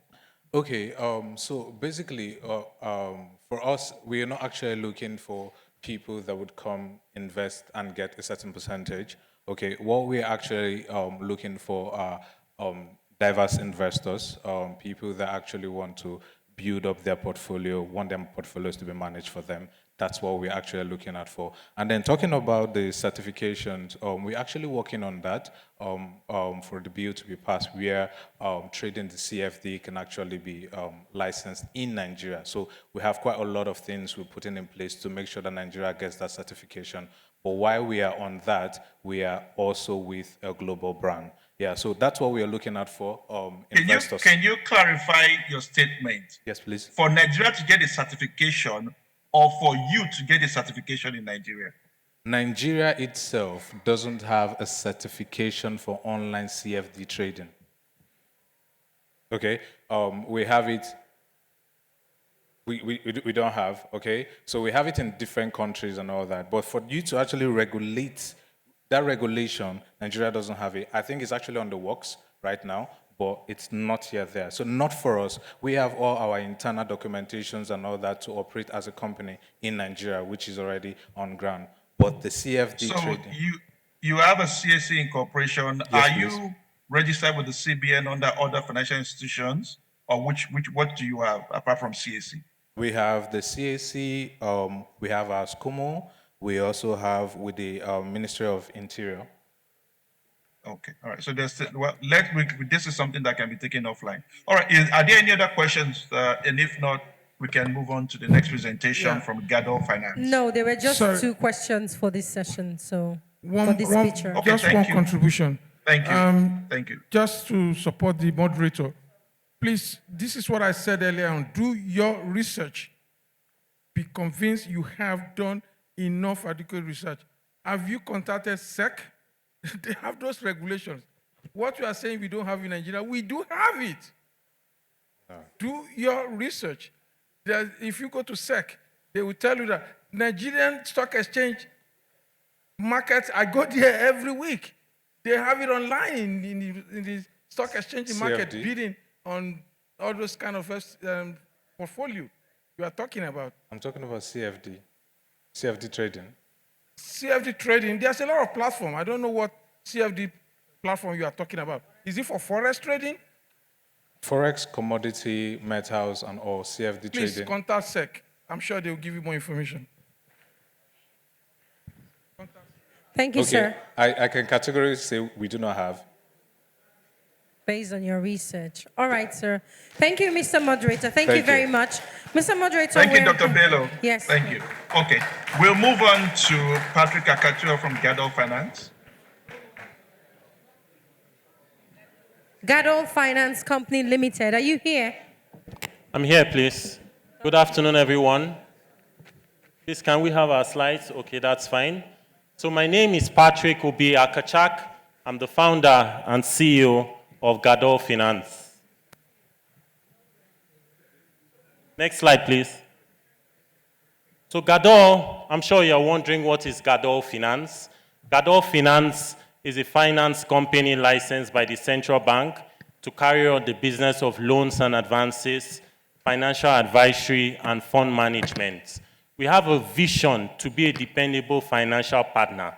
When I say financial partner, dependable financial partner, I mean reliable in everything we do. Next slide. According to the CBN, the credit gap in Nigeria today is 74.5 trillion, and statistics shows that 4% of Nigerian businesses were not able to access loans in 2019, and 3.78% of bank customers do not have access to finance, despite the fact that they have bank accounts. So this means that there's a huge opportunity for us, and that's why we are here. We're here to ask for 1 billion in debt to support our working capital requirement at 16% per annum. Next slide. So before we ask for 1 billion, we must demonstrate that we have the trajectory to be able to ask for 1 billion. So if you look at our financials, you'll see that we have a profit of 317.5 million in profitability as at September. We have a total assets of 2.7 billion as at September, and we have a shareholders' funds of about 667.3 million as at September. What makes us different? We are a lender with a golden heart. The profits that we make from lending, we put it back into out-of-school children. So we want to be able to take at least 5,000 out-of-school children back to school.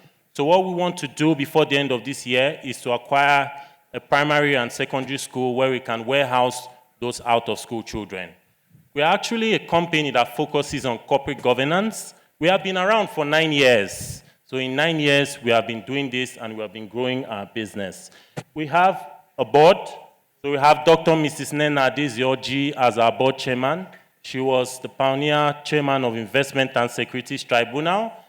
She was also at the SEC. We have 4 chartered accountants working with us, and we have about 10 ex-bankers from different banks, GTB, First Bank, Zenith Bank, all working with us.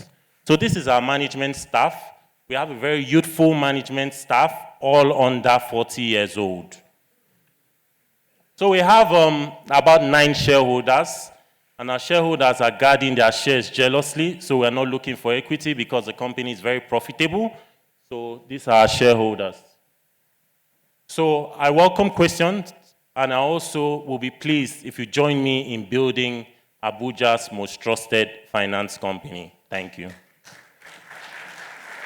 Thank you so much for that pitch.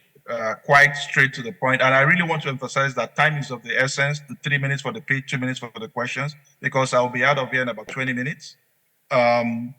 When we were looking at this particular group, I mean, I was expecting to see fintechs, companies dominated by technology, operating in this space. But it's not really the case. But Gado, that's great.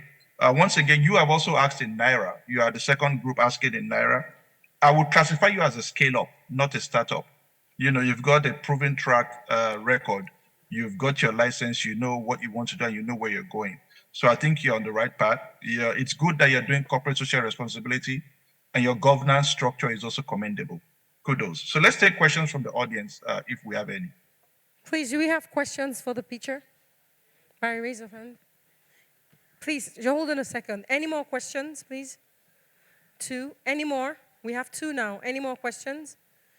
Thank you. Just 2 questions for the pitcher.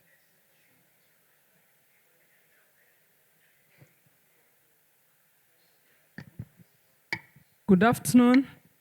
My name is Mrs. Ako Adijetu from Federal Ministry of Education.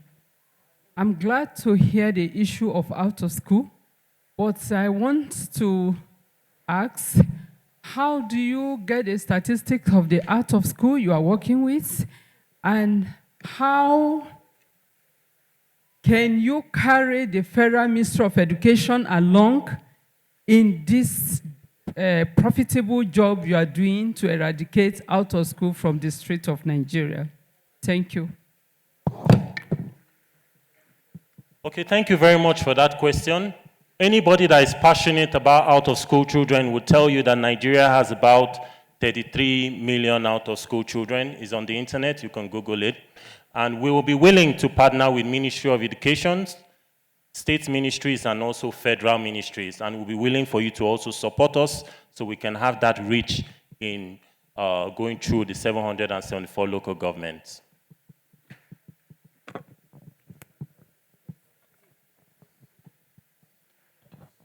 Mine is a comment, which I guess will be very useful. I think in the light of the current inflationary environment that we operate, especially in Nigeria, you need to re-examine, the returns you are proposing. It has to certainly be well over and above the treasury bill rate. That is number one. Number two, I guess the majority of the people you're pitching this into are people in the diaspora.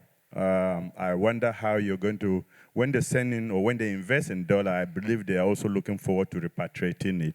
How will you protect them against the kind of shock that we have just gone through, which is the devaluation, massive devaluation in our currency? And the last but not the least, of course, is are you providing any form of comfort to people who will be ready to put in money into your finance company? I say this because a lot of us here still remember the early 90s, what happened to finance companies, and some people have not forgotten that experience that they had. Thank you very much for that question. We're actually offering 16% per annum, not per month. So that's averagely about 1.3. That's very fair in the market. I expected some people to even tell me that's very low compared to other instruments and compared to the risk involved. The second question, you're talking about providing comfort. The truth is we actually have the track record. As of now, we currently have a debt profile of about 2 billion. People have been trusting us for the last 9 years, and we have redeemed over 5 to 6 billion in debts. Also, we have the capital. By the end of this year, we're going to increase our capital to about 1 billion, so that should also give you some comfort. But we also have securities here and there. So for people who want additional comfort, we may take down the rate downwards, probably maybe about a 12%. Then we can give you some sort of bank guarantees or some sort of collaterals. All right. Thank you so much for that. And if there are any other questions, you may be able to take it offline. In the interest of time, we'll move on. Bukola Oparemi, Smith International Limited, please. And Realty, please be on standby. Smith International.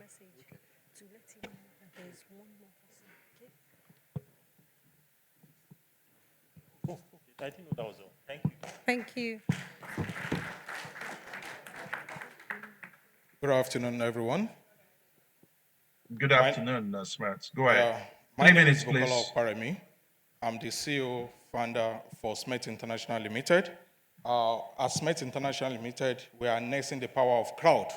So our business model is to provide 360-degree support to small businesses in Nigeria. And we're here to ask for a 500 million naira for a 20% equity in our company. Please, can you go to the next slide, please? So we are going to be using this money to execute our technology platform because we have several platforms that we're creating for the small, medium enterprises to be able to thrive.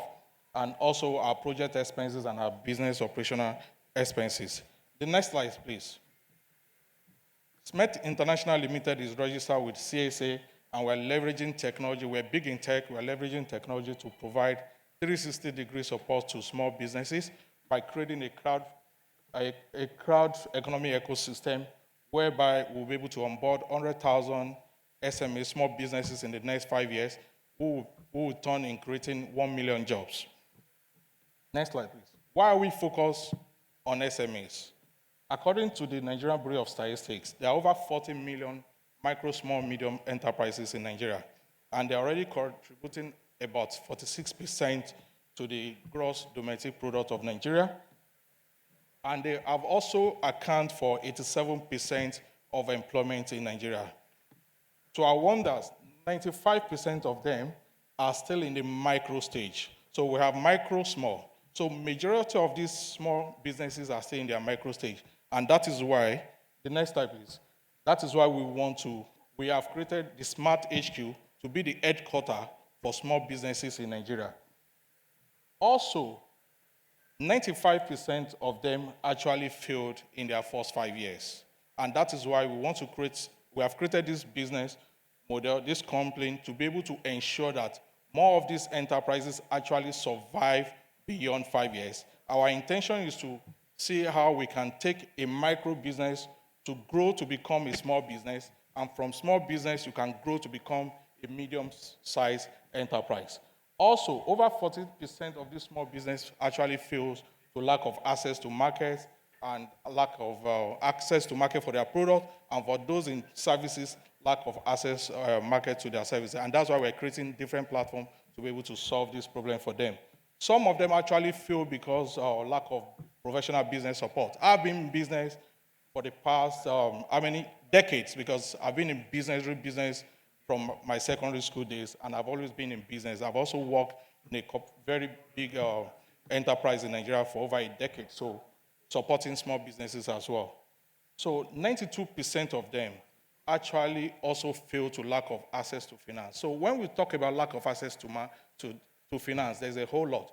What is the challenges in access to the finance? What are the requirements? Are they able to easily access? And what interest rate are they looking to get this money from? So these are the problems we actually want to solve. And we're solving this problem with our crowd economy ecosystem, where we want to provide low-cost finance as low as 10% to small businesses, because as long as their cost of finance is low, it will actually give them better chances in surviving beyond the first 5 years of trying through their business. We are also creating over 200 retail outlets to be able to support their access to finance, to market rather, based on the SMEs that actually have products to sell.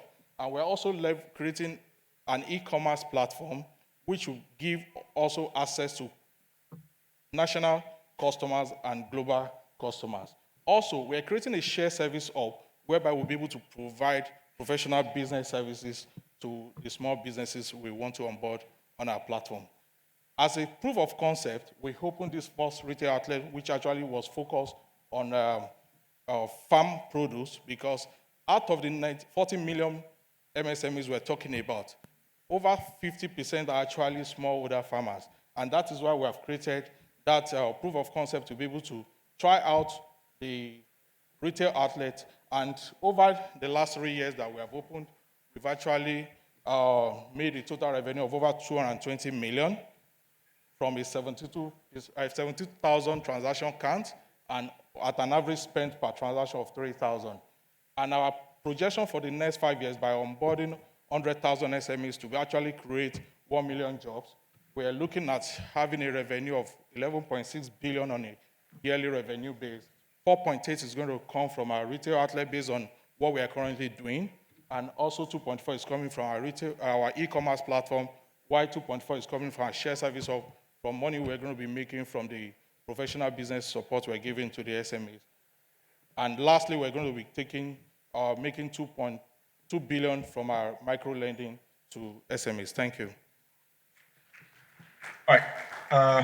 Thank you so much for that presentation. I struggle to see what category will place your company. Is it a crowdfunding platform? What is it that you are? You can take that later. You should, of course, be working with SMEDAN in what you're doing. SMEDAN is the agency that you should work with in Nigeria for this. I'm excited about you talking about shared services. There's a lot of need for shared services for MSMEs in Nigeria. For many services, cybersecurity, banking, admin, HR. So that's a sweet spot that you may want to dig deeper into. So while we're opening the floor to more questions, what is your company? What do you want to classify yourself as?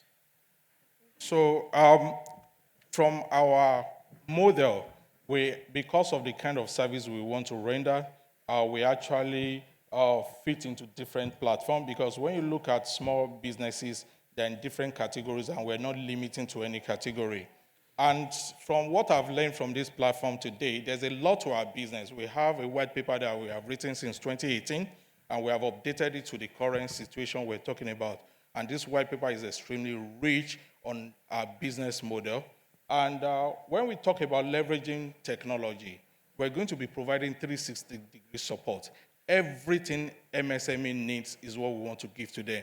We're actually the Smart HQ, which means we're the headquarters for small businesses. We actually recognize what SMEDA has been doing for MSMEs, which is so wonderful, but we believe that from a private sector, we have to also join them in this force, because the major people that we need to focus on are the small businesses. If a group of category of business actually generates 87% of your employment, I think that category needs to be really focused on. And with that, if MSMEs, look at it, they failed in their first 5 years. And 95% of them failed in their first 5 years. And the ones that are able to survive account for 87% of the unemployment. If we're able to make 50% of these MSMEs survive, we're going to solve our employment problem. We're going to have a lot of people who have buying powers to be able to patronize every other business that are not essential. We started our outlet in the heart of COVID, 2020, July to be precise. We are catering for essential services. And the only thing that made us to survive through that period was because we are an essential service. There are a lot of people who are doing businesses that are important to us, but are not the area of essential service. Are they not going to hit? We need to support everyone. So, and that is why we have created the Smart HQ, to be able to create an headquarters for small businesses from a private perspective for businesses to survive in Nigeria. I welcome everyone to please join us, because we're not just doing a business, we're actually on a journey to make Nigeria a better place. Thank you. Thank you. I mean, your passion is contagious. I must commend that. And your statistics worldwide, even in the US and Canada, MSMEs account for 60, 70, 80% of employment and GDP, and they pay attention. In the US, we have the Small Business Administration. Dr. Bello will relate to that. So when there's a need for an agency, we may say that the agency for us may be shooting under its belt, but I think if you work together, you will make a bigger impact. But kudos, your passion is contagious. Thank you. We'll take questions. I'll be leaving in about 20 minutes, so We'll have to take 2 minutes question and be able to run through the remaining presentation because we ran behind time today. Please Okay, hold we'll on a take questions second, from the sir. floor. Any more questions? We have one person for this picture. Any more questions for the picture? Or just one? Okay, so just one question then. Thank you. Okay, my name is Dr. Nura Bello. I'm the Zonal Vice President of Nigeria Association of Small and Medium Enterprises, NASME. I think you also have a great partner beside SMEDAN. SMEDAN, they are the apex body from government side, while NASME is the private sector of all the SMEs in Nigeria. So if you are going to work on this project, we would like to partner with you to see how you are going to grow the small and the micro enterprises. But I have two questions for you. Now, you said you want to grow the micro to small and then possibly to medium. How do you intend to do that? That's number one. And then two, the federal government is focusing so much on non-agricultural exports in order to strengthen the naira against the dollar. Now, do you have any plan for those SMEs to start exporting their products to the outside world? Thank you. Thank you very much, sir. We are on a journey that we can't go all alone, and we're ready to collaborate with everyone that will make our success workable for us. And from growing micro to small, there are businesses that have capacity. And with the current categorization of micro, small, medium enterprise, you could classify them based on the number of staff they have. You could classify them based on the revenue they currently generate. So based on statistics also, our micro businesses are the ones that have less than 10 staff. And if you look at, we're saying we want to create 1 million jobs. We want to onboard 100,000 in the next 5 years. So if you have average of 10 staff, that is 1 million jobs we're talking about. And we want to sustain it. And we're really serious about this. So, and if your business can scale, why a lot of business are not moving to locations is because of lack of access to the kind of finance they need. When you need an operational finance, I also have over a decade experience working with one of the largest commercial banks in Nigeria. So because I actually choose to go and learn first how to run big businesses before I actually want to do this, because the vision I have is not what I actually had today. I've known I wanted to do this since I was young. So it's not a misplaced priority, and it's what I want to go with for the rest of my life. So we want to, if your business can scale beyond having a 10 staff, we will support you, we will walk the journey with you, and that's why we're providing 360-degree support. And we're going to, my CTO has over 15 years experience working with the biggest commercial bank in Nigeria, and is currently working with one of the African banks as we speak. So and he has done a lot of integrations in terms of banking integration across Africa. So when we're talking about technology, we are big in technology. I hear talking about blockchains today, but our reward system that we want to actually give to customers, attract customers, retain customers on our platform is actually a blockchain-based reward system. So we are doing business to make businesses thrive in Nigeria. And we know what small businesses is. I started a pure water company when I just left secondary school. I understood before I entered university. So I understood the challenges of running a business, starting up a business, and running a business. And I've always been doing business in my life. I'm also the chairman of Rupap Dental Clinic, which is a 3-year-old clinic. We actually acquired 26-year-old practice, and within 3 years, we've relocated to a bigger space and opened another big branch in Lekki, Lagos. So I understand what it takes to run business successful. And this is what we want to be able to do to help other businesses in terms of giving professional business support to them to ensure that they are able to thrive. All our businesses are actually a profitable one. I've also run a farm, which we went into farming because a lot of farmers, small older farmers, do not have data.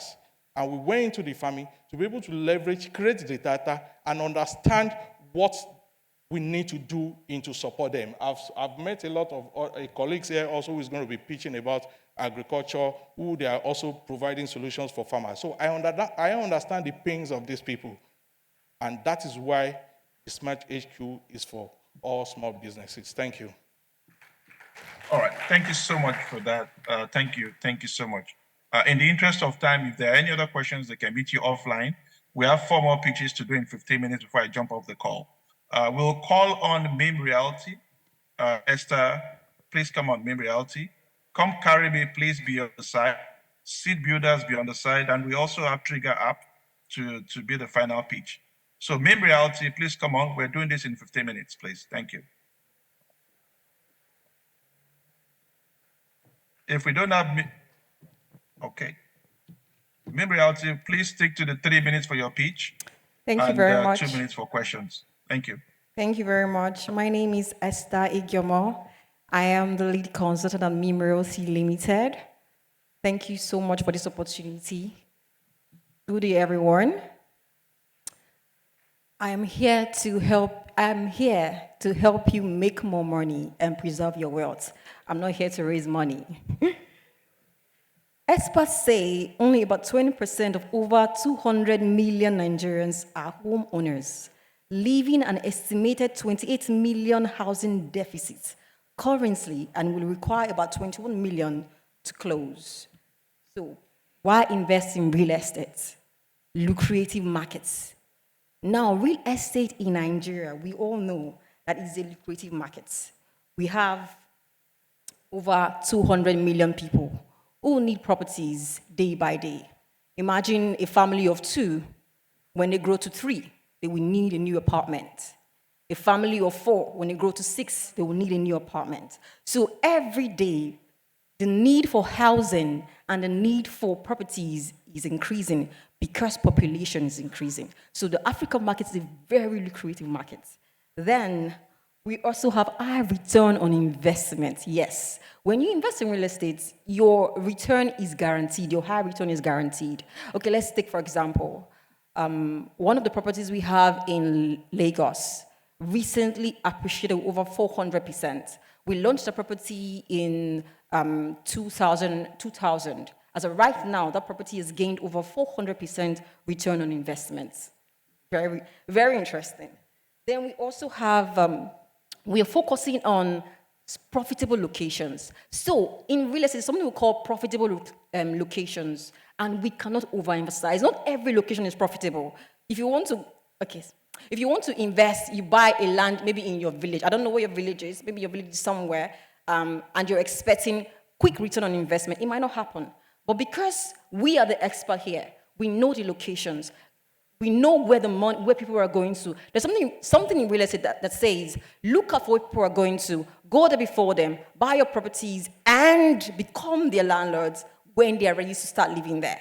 So we look out for those kind of locations, you know, and gets you to come and buy properties there so you can make more money. Because we want you to make more money. We want to also preserve your wealth. 1 minute, please. So we're focusing on Abuja and Lagos. Why? Because these cities are commercial towns. Okay, so Abuja is an economic powerhouse. We know that we have several developments going on in Abuja, and in Lagos as well. In Lagos, we have Dangote Refinery, we have the Lekki Deep Sea Port. We have several developments, and we know that a lot of people are moving to Lagos and Abuja because of this development. So when you invest in Lagos, when you invest in Abuja, you are guaranteed that your money is secured. Like I always tell people, real estate is the most stable, reliable, and safest form of investment, meaning your money will not vanish. If you buy a land, it won't vanish. It is your land forever. It is your house forever. Erosion will not wash your house away. And real estate also edges your fund, your money against. Real estate also edges your fund against inflation and devaluation. Your 2 million naira of 2 years ago, 3 years ago, that could buy you several things, cannot buy you those several things today. But if you have the money in real estate, it appreciates. It will be able to buy you those things now and even more. So that is why real estate is key. Then why invest with us? MIM Realty Limited, what do we do? Why should we guide you? Like I said, we are a property and sales development company. We are fully registered. We do our due diligence on every property Every single one of them. Your money will not vanish. So I have a lot of clients in the diaspora who have bought properties without doing a physical inspection. They just call me, Meroti, please, do you have this property somewhere? I say, yes, we have it. They do a virtual inspection. They pay for the property. They have their documents delivered to them wherever they are in the world. That is how reliable we are. And we go the extra lengths. We don't just stay with you, okay, in the purchase process. We go with you after the purchase process. We tell you, oh, your property is appreciating. This is what we have right now on your property. So I have these clients who bought a land close to Dangote Refinery. When she bought it at about 3 million naira then. As of right now, that property is about 6 million naira. So I called her and said, madam, your property is appreciated over 3 million naira. She was so excited. She told her mom, her brother, and today they bought. That was about 2 months ago. So it's very important that you know that we do this for you. Then we also have a team of experts. Who are these experts? We have a team of surveyors, we have a team of lawyers who scrutinize these documents. Surveyors, make sure that the land measurement is what it is. We're not giving you what I ordered for versus what I got. And also,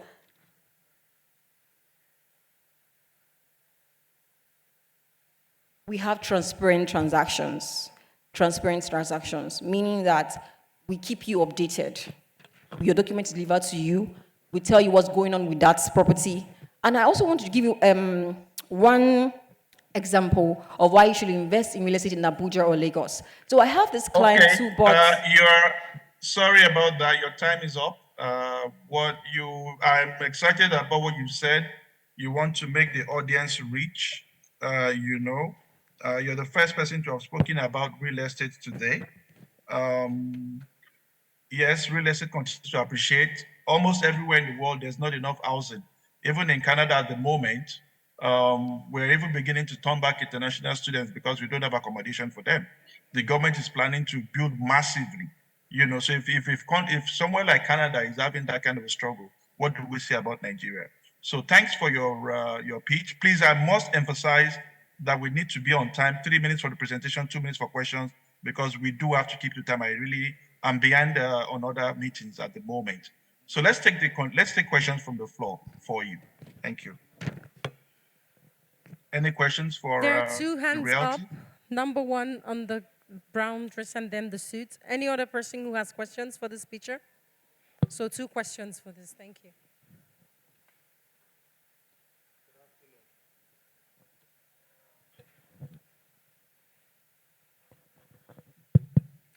Yeah, good afternoon. And while you... Okay, go ahead, sir. Go on, sir. Okay, my question is straight. I think you're trying to target the diaspora in trying to invest in your real estate business, which is highly lucrative. But my worry is this, and the question is, with the forex market challenge, especially with the recent devaluation of Naira, and if a diaspora has actually come to invest in dollar or Canadian dollar, how do you measure that and make sure that his investment is saving your real estate business? Thank you. And it doesn't lose value. Thank you. Okay, thank you so much, sir. So that is why we look out for profitable locations. That's why we have profitable locations. So currently we are partnering with over 15 reputable development companies. Reputable, meaning they have integrity. So when I say profitable locations, locations that will match what you have in the diaspora. If you were to buy a house or a land in diaspora, it will match the appreciation. If talking about eyebrow areas like Ikoyi, Lekki Phase 1, we all know how much properties there right now you're going for. So imagine you bought a house in a land in Ikoyi, or you bought a land in Lekki for about 100 million. Right now, you can't get a land in Lekki or Ikoyi for that amount. It's a period of over 100% return on investment. So if you bring that, your dollar, and turn it to Naira and buy here, it appreciates with it.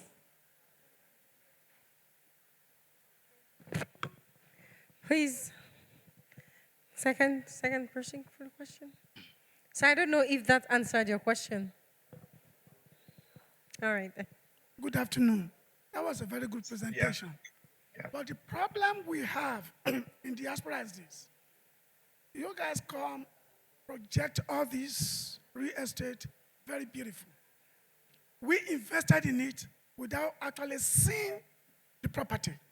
We see pictures and everything great. You send us governor's consent, everything fine. 2 years along the line, all we just have to know is that those properties are illegal and they are destroyed all of them. They are demolished all of them. So how do we have a guarantee on all this investment after 2-3 years? Okay, sir.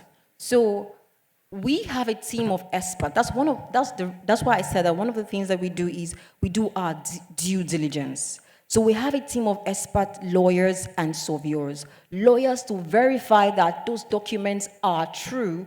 Lawyers to verify that those properties are not government properties. Because the reason why this your house is being demolished is because, like the recent development we have in Lagos, where the developer built on the canal. It is not that the land is illegal. It is because the developer extended his development into drainage, so they had to demolish a part of it. So our team of experts, lawyers, and surveyors ensure that those documents are accurate and the land measurement is also accurate. So ensuring that your real estate your property is secured and safe, is genuine. In 2 to 3 years, the land is still yours. And we don't sell unmoney lands. We don't sell lands that are not in gated estates. Meaning that if you buy that land, you don't need to do any development. You can live for over 5 years. It's still your land as long as you have your documents. All right. Thank you for that. That was a question from Mr. Samadewale, prominent Canadian diaspora, Nigerian diaspora in Canada. And he expresses concerns of what most of us in diaspora have when it comes to real estate investment in Nigeria. All right, we definitely have to move on to the next pitch. I'm so sorry, I have to leave in exactly 13 minutes.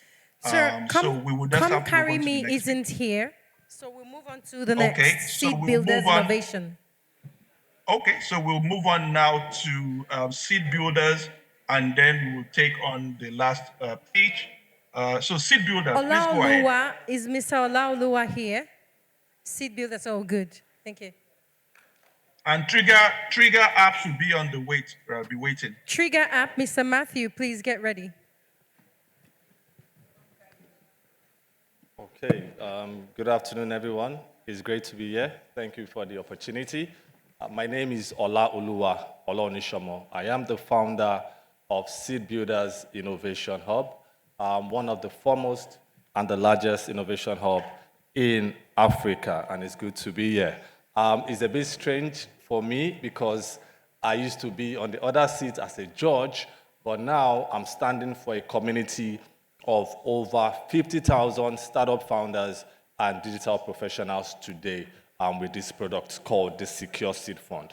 What is the Secure Seed Fund? The Secure Seed Fund is the quickest, hassle-free matchmaking, monitoring, and verification platform for startups and investors.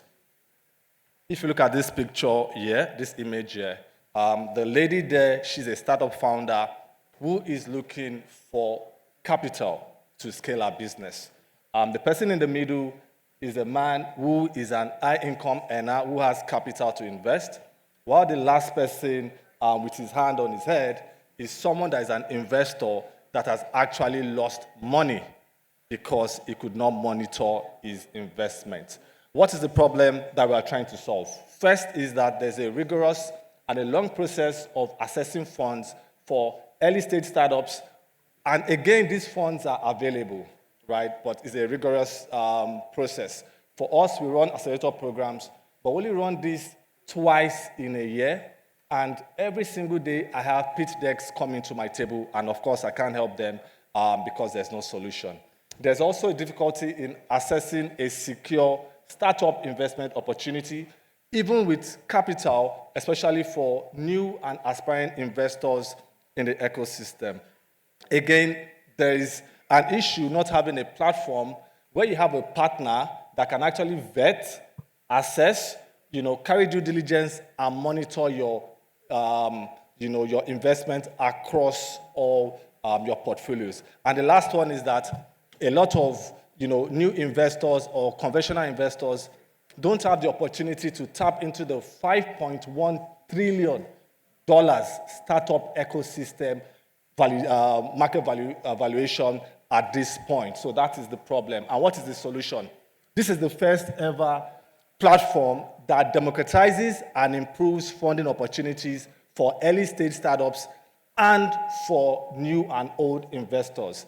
Again, this platform plays a dual role of allowing startups to get investment in few days and helping investors to invest in few days.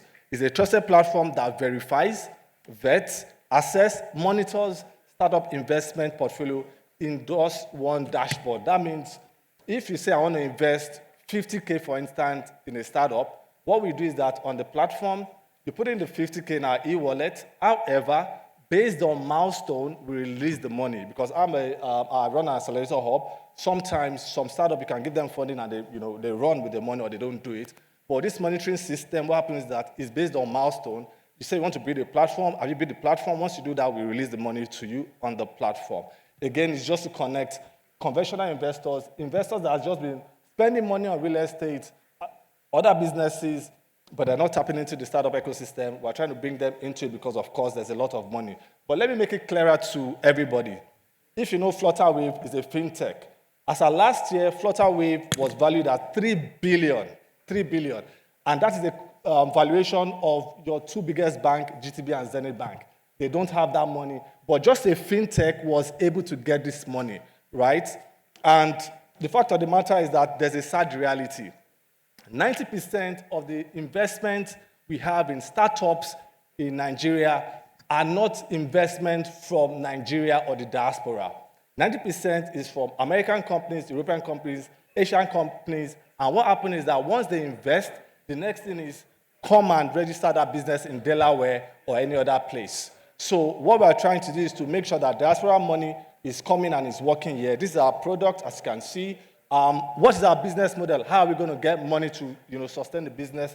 10% commission once an investment comes in. There's a startup registration yearly package. There's also an investment package, and also for VCs who want to be on that platform. We also have other services to support startups as well. What is our go-to market strategy? Of course, online acquisition, but the most significant one is our community. We're a member of AfriLabs, which is the largest community of innovation hubs in 53 African countries with 462 hubs across Africa. This platform is going to bring all the startups and all the investors in Africa into this platform. And of course, other strategic partnerships as well as events that we're going to organize. In 5 years from now, we are going to have over 410 users, and 10% of that will be paying users, which is 41,000 users. What is the validation at this point? In Nigeria, as at this year, $3 billion has already come into the startup ecosystem. In Africa, 20 billion, and in the world, 540 billion has already come. So think about this. If we have just 10% of the commission, you'll be able to know how much we are going to realize. What is our competitive advantage? The first is verification and due diligence for investors. Second is what I said, the milestone and monitoring payment system. So we monitor and we now pay out support services, and of course can also become a co-founder as well. Then other ones which you have on the slides. This is my team of amazing guys. I am the co-founder of Seed Builders, and I'm running this as well. These are developers under our community here who, of course, are also on the project. And this is the financials. In 5 years from now, we're going to be having a profit of $13 million US dollars as profit. And what we are asking for is a seed funding of 400,000 US dollars that will be used for 200K for marketing, 100K for operations, and 100K for product development. Thank you very much, and join us to democratize the startup investment space. Thank you. All right, thank you so much for your pitch. First of all, we must commend NIDCOM and NDIS for this summit like this. And this brings to the table the need, the efforts NIDCOM has been making to streamline, regulate, supervise diaspora investment back into Nigeria. It's high time. this needs to be a major agenda for NICOM. I know there's a lot more going on, a lot more is going to be done. You are creating an ecosystem where, in investment, we talk about friends, family, and other fools, that comes to invest. You're talking of, vetting, assessing, KYC, and all of that. Great. And the numbers you've thrown out, I'm not sure how you came about them. But yes, laudable initiative. Seed funding is exciting. We're happy about it. And I'm sure that NIDCOM will take this up in terms of the role they can play in ensuring that this trust factor, not only for real estate, in every other thing, if we can look at the kind of numbers that are coming into the country and we structure it and put it in the right way, it would impact the economy, it would drive the agenda of the current government. Let's take one or two questions. I have exactly 9 minutes left. So let's take one or two questions and then we go on to the other pitch from Trigger App. All right. Question 1, going to the man in suit. Any other question? We want one more. Just one question for the speech. That's good. Thank you. I like your presentation, but I would have loved to see your track record rather than seeing your future projections. Because the number you showed on the board, it was going to 2024, 25, 26. When did you guys start your company? Yes, so the Seed Builders Innovation Hub has been here since 5 years. It is one of the largest innovation hubs in Africa, and this is a product of the Seed Builders Innovation Hub to support the startup ecosystem in Nigeria and Africa. I'm sure that there are people that are in this place that, of course, has passed through one of our programs, and we have 2 startups here who have benefited from our programs in Seed Builders Innovation Hub. So we'll be running for 5 years, 5 good years in Africa. Thank you. All right. Thank you so much, Mr. Dewale. Thank you, sir. Okay, we'll take Trigger App, please. Thank you. Trigger App is the last for this session.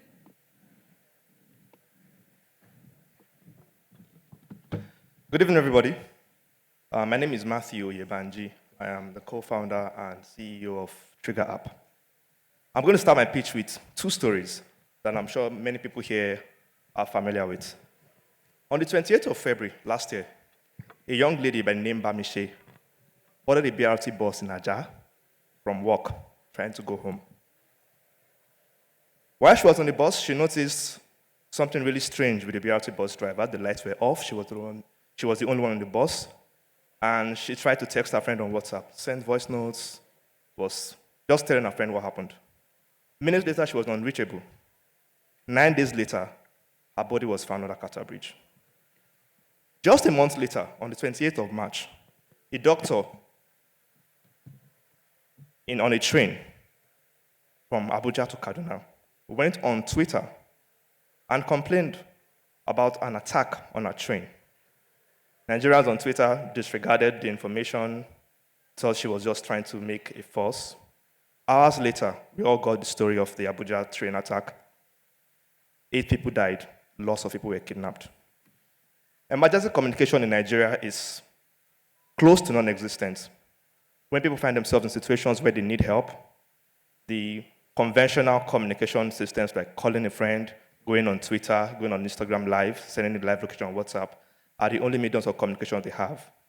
And in such situations, a second really matters. It might be a matter of life and death.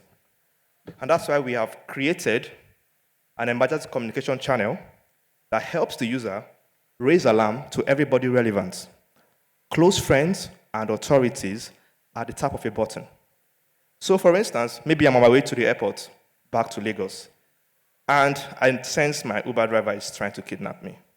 I have several options. Call my friends, call the police, well, good luck. Or I could just tap a button on my phone. As you can see here, this is the app. We have already built it. Tap a button on my phone, and it alerts all my family and friends that I have added on the app, send them my live location, and to get my live audio. And this can only be stopped if I decide to. Suppose a gun is pointed to my head and say, hey, stop the app. I can give them a fake pin to end the app, and they think, oh, okay, fine, no alarm being raised, and they kidnap me. But lots of people, as many people as I want, not only know exactly where I am, but they can hear what's going on. We are seeking for investment to make this solution available to everybody in communities, not just Nigeria, around Africa, that need this emergency communication system. We have built the app. We've tested it with a very small size of people. With the feedback and information they've given us, we're trying to improve and scale our tech and make it available in the market. We are seeking a $200,000 investment for 10% equity to make this happen. Thank you very much, everyone. All right. Mr. Oyebanji, thank you so much for your presentation, quite straight to the point. I have exactly 3 minutes before I get off the call. Quick things I want to share. Great, your pitch. You began with stories. Stories stay with people. You know, you're the first and only one that has done that today. Your platform rides a lot. There's a need for the NCC. There's a need for telcos to play, for your geolocation and your GPS to work. Yes. I actually want to comment with a story myself. Just a few weeks ago, my father-in-law had to go to Abuja to renew his passport. And then he sent me a video of the recording of the hotel room he was in. He said, okay, by the way, Okunleo, this is the room I'm in. This is where it is. So we can relate to the stories that are taking place. We have folks there from Canada, the diaspora. We all know what it's like when we want to come to Nigeria, or the stories we hear about our relatives or people we know. So this is relevant, and this is quite apt. We'll take 2 calls or 2 questions from the floor. I see Mrs. Adewale raising her hand. I will take 2 questions. I'm leaving in exactly 2 minutes. Thank you. Thank you. Thank you. It's mostly comment than a question. Dr. Mrs. Adewale from Canada. And when it comes to safety, that's something that we all aware, and it's important. But first of all, I want to say kudos to you. You carried me well. You identified the problem, and I wish you all the best. Thank you very much. The question I have for you is, as good as you have presented this, we also are mindful of the fact that where I am right now, I don't have access to internet. To internet, yes. Have you considered that as an important aspect of your mobile app or what Absolutely. you're developing? Thank you very much. So there is a service called Remote Site Technologies, amongst several other services, that helps you communicate. For instance, Turaya and lots of others. So you can communicate even if you don't have internet connection where you are. Maybe not as effective as when you have internet, but the key information that needs to be passed can be passed. Thank you. No, thank you. The only thing I want to point out, your app, the subscription. Yes. What's your business model? So if I come on your app, Trigger app, am I paying? So where's your revenue? Downloading the app is free, but limited, right? There are premium models. There are several features of the app. For instance, a mom can set up a subscription for her family so she can monitor her underage children. This will be paid for features. Schools can set it up for all their school bus drivers. This will be paid features. Communities can set it up for their estate. This will be paid features. Right. So this is where we charge. So we get your model. Okay, right. Thank all you. right. Well, thank you. Kudos to NDIS, kudos to NITCOM. This has been awesome. There are 2 more thank you so questions. much. Question 2 is from the back. Please. Okay. Same question. Okay, then the last one. Oh, then Okay, go ahead. that'll be all, Mr. Moderator. Okay. Okay. We'll take the question Just and one then I'll be off. Okay, my name is Patrick Obiakachak. I think you have a very, very good platform. Thank you. And I think mine is a contribution, not a question. So I think you should focus more not on the money, the $200,000, but somebody in government that can actually introduce you to the right circles. Absolutely. Because we need something like this in Nigeria. Thank you. Thank you very much. Looking forward to that too. And the money too. Okay. Don't mind. Yeah, of course, the money is necessary to get it done, but yes, absolutely. Thank you very much for listening, everyone. All right, thank you. Thank you. Thank you. We'll take some discussions offline. Thank you, everyone. Thanks for the opportunity. Please enjoy the rest of your day. Great work, NITCOM and NDIS. Thank you so much. This has been a very interesting session. And I dare say that the end of the session was fantastic. When they said questions, my own hand went up, oh, but I'll ask him in camera. It's also about location and availability of internet. Now, we have to move very swiftly. We have to move very swiftly. We need to end in less than an hour. Mr. Olumayowa Aleshi, are you here? The Director, Teacher Development Universal Basic Education, are you here? Fantastic. You're welcome, sir. Mr. Olumayowa is our moderator. Sir, what would you want on stage? Or you'd like to sit, but it would be nice if you sat.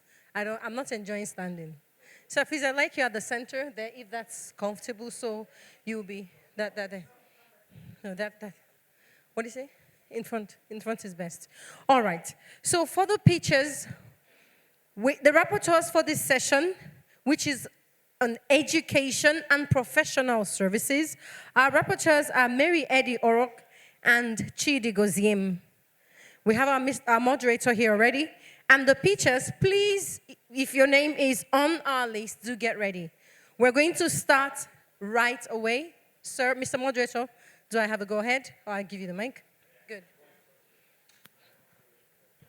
Good afternoon, everybody. And, well, the chairman need come. Honorable Abike Dabiri is not here. I would like to appreciate her and the organizing committee for this opportunity given to me. And like the MC said, this section is on education and professional services. So we have, I think it's 5 minutes. Hello, 5 minutes and 3 minutes for question. So we have the first person is the Philosophical Society of Nigeria, Dr. Ibrahim Nasamu. Dr. Ibrahim Nasamu? Okay, thank you. 5 minutes. Hello, good afternoon, everyone. Technical, please. Is my video ready for presentation, please?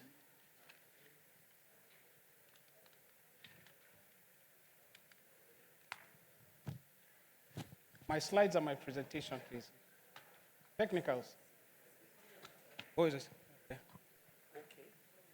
Okay, 3 minutes for presentation, 2 minutes for question and answer. 3 minutes.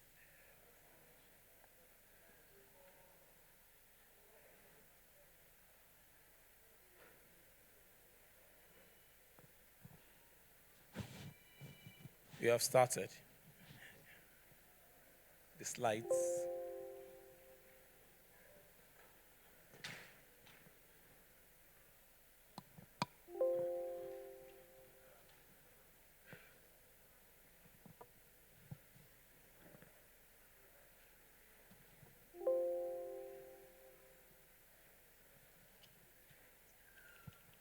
While we're waiting for that, Mr. Moderator, please, I would like to crave your indulgence. Just for the purposes of good video quality, we'd like you to be on stage. Okay. And then so that we can also see your face without having to. Thank you very much.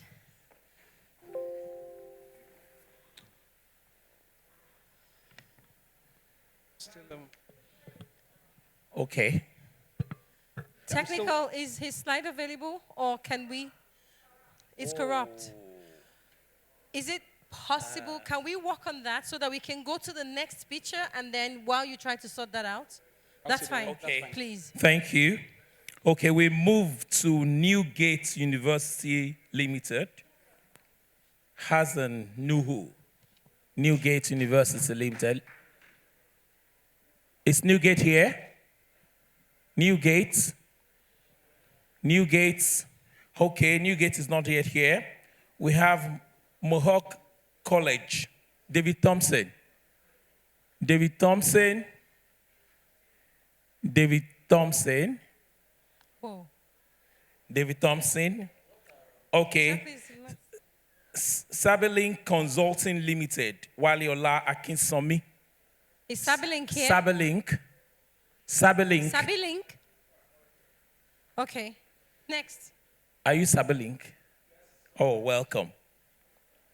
So, 3 minutes for presentation.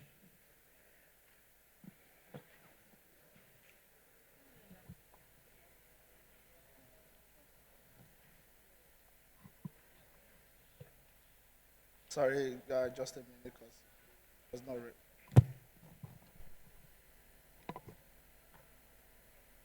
Can you please start it from the beginning, please?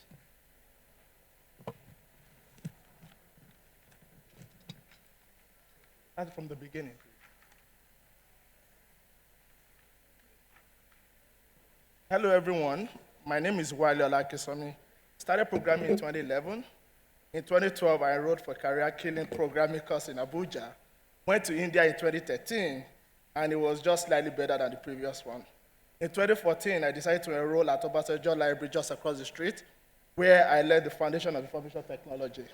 I learned how to solve problem solving by programming games, and I built simple games and operating system, which taught me how computer works. 2015, joined Andela. 2023, I'm on a mission. 2018, moved to Canada. 2023, I'm on a mission to build talented Nigerian youth to follow my path with the help of Cyberlink. Arai News reported that Nigerians spent 1.38 billion to study abroad from January to September of 2022. The sad reality is that a significant number of Nigerians face the daunting ordeal of securing employment in their field of study. So why jump to study when you can earn about $2,000 to $10,000 per month in Nigeria? That is the question I keep asking myself. So we are looking quality education costs money, and Cyberlink training costs about $5,000 per participant for 1 year intensive job-ready training in tech. Cyberlink is trying to give opportunity to the less privileged, and we're running a learn now, pay later model. And we're looking for individual and corporate sponsors to the tune of $200,000 in grants, scholarship, and loans. Sponsor can hire the talent after training to work for them and repay the investment in their education.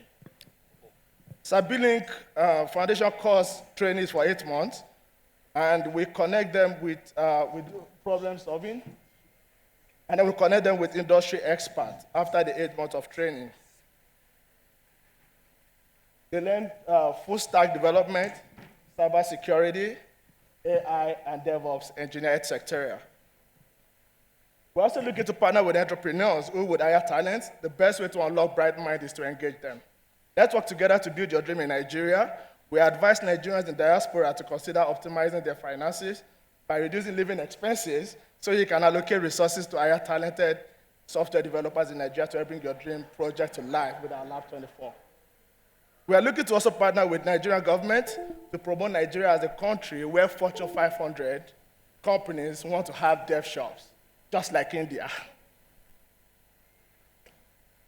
Successful partnership with the government means we can scale up to 11,000 Nigerian youth in 36 states of the Federation and FCT. Our goal is to get a Steve Jobs or Mark Zuckerberg out of one of them. Thanks. Now I'm ready to take your questions. Oh, thank you very much. Thank you very much. Cyberlink didn't use up to 3 minutes. So questions from the audience. We know what Digital Hub is all about. So questions. Any We're questions? We just have one already. Any more questions for this picture? Okay, just one question. Only one person. Hi. I missed a couple of your presentation, but it seems like you're trying to do. Are you familiar with Fiverr? Okay, there's a global app that does similar things that you are doing, and where people can go and get tech like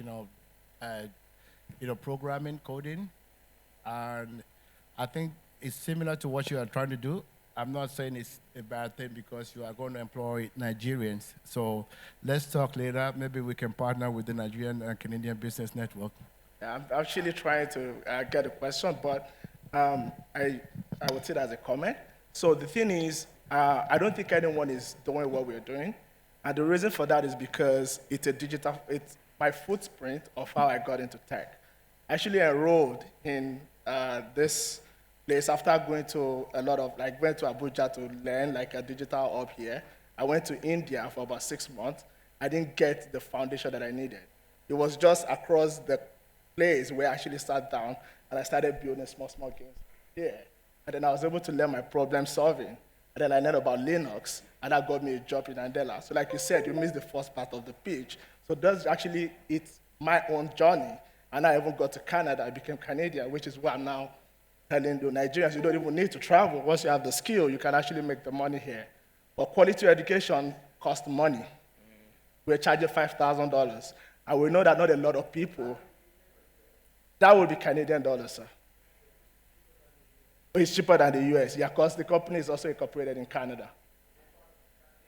Right now, it's incorporated in British Columbia, Canada. We're based in Vancouver. But we have a digital hub here where we're looking to teach right now. We're starting with 40 people. So what happens is 20 people for one section, which runs from 10 a.m. to around 3 p.m. And then we have for working class people from 5 to 10:30 p.m. So it's intense. It requires 6 hours every day for 1 year. So we're looking at people that want to do it full time. So like for instance, yesterday you learned ABCD. Today you have 1 hour to read the text of ABCD. You have another 1 hour to discuss with your group. We call it collaborative learning for another 1 hour. Then you have 2 hours to work on your assignments and projects. Then you have the extra 1 hour to now do your personal project. People might just get motivated and want to build other games that are here. So yeah, no one is doing it in the world. That I can beat my chest and tell you Thank you. Yes. Sorry, please. I thought you said one question. Please, sorry, I raised my hand, but probably she didn't notice. My name is John Paul Motolum. I'm a very keen enthusiast of SabiLink. After going through the last summit, I saw the brand. I decided to inquire more to understand because 5,000 Canadian dollars operating on a learn now, pay later basis. I would like to understand how this module, how you intend to incorporate it into the Nigerian system and see how it works for people who would really intend to train their students on this. That is an awesome question. Yes, so the learn now pay model is because we can beat our chest and say the curriculum is going to definitely get people remote job. So what we've done is $5,000 is a lot of money. We are looking for sponsors, corporate sponsors that want to sponsor talent. But the idea is that people can actually pay $500 to start with. So after paying $500, they're going to get the training for 1 year. But after the 1 year, we would employ them as interns for about 6 months because we are actually building them so that we can actually hire from them. So after working with us for 6 months, we're also looking for partners too that would want to that needs talent. So for instance, if you have an idea that you want to build, come talk to us. What we would do is we would walk you through the idea, help you with wireframe, mock-ups, and then when it's time for development, we'll place our interns to work with you. So that is the other part. And then after the 6 months of internship, what we do is we now say, okay, well, it's now time for you to go out there and make us proud as Nigerians. So what we now do is we say, okay, well, let us start looking for remote opportunity for them. And that costs between $2,000 to about $10,000 per month. So if anyone is paying any $2,000 to $10,000 per month, having to pay us $1,000 every month to service their loan will not be an issue. So that is just the business model. So you're also still looking for funds from people? Is that a partnership? Yes, so for instance, right now, if you have an idea that you want to build, let's say you have an idea that you say, oh, I really want to solve this problem. So what you do is you walk to us, and then we'll help you, turn that idea by going through wireframe, and then we now turn that into a mock-up. So once we work with you to get that, once you're now ready for development, we'll get our interns to work with you to build that and make that a reality. So the sponsorship we are looking for is for people that have such ideas like yourself who want to just pay us up front, knowing fully well that they will get quality engineers at the end of the 1 year. Yes, or corporate sponsorship that want to give back to the society or to the youth or government. Oh, thank you. I think if any other question, I can see some people still raising their hands. Please, you can meet him. Please, yes. No, please, you can meet him after. Because of time. You can meet him, yes. Thank you. Yeah, Okay. we have a boat here, and then we have Yes, this thank that kind you. of talks about it. So yeah, feel free Yeah. to come. Thank you very much, Sabilink. The Philosophical Society of Nigeria is ready. Dr. Ibrahim Nassamu. I think the slides are ready also. Yeah, thank you. Delve into the world of the Philosophical Society of Nigeria. Founded by the visionary Dr. Nassamu Ibrahim, this society serves as a beacon of thought and introspection. It champions the Nigerian youth, inspiring a new generation of thinkers, dreamers, and leaders, igniting philosophical discussions among the younger generation, inspiring critical thinking and intellectual growth. Together, they're shaping the future, one thought at a time. Join the journey, join the conversation. Thank you very much for your time. Really want to appreciate everyone's presence here. I'm sure we all identify with what I'm trying to present. We came into existence 4 years ago, where we saw the need to intervene in what government was doing. Government cannot do it just all alone. As change agents, as soon as I came back from the States, with a team of experts, we established the Philosophical Society of Nigeria as agents of social change. We were consultants for Ministry of Finance under the UWIN project, where government found the need that it couldn't just employ every graduate that came in. So we were invited as a team of experts to come and mentor, update their skill on entrepreneurship and then training. Now, when we finish our own part of the work, we present our report now to government. We don't know what government does with that data. So now what we decided as a team of consultants was to establish the society, because we often had responses from these young Nigerians. They wanted a form of mentorship, continuourship. We found the need that there was need for us to train them on what we call useful knowledge, because we found out that these Nigerians, when they are through, they are unable to replicate this knowledge. They often think that they have to wait for employment or probably look up to government.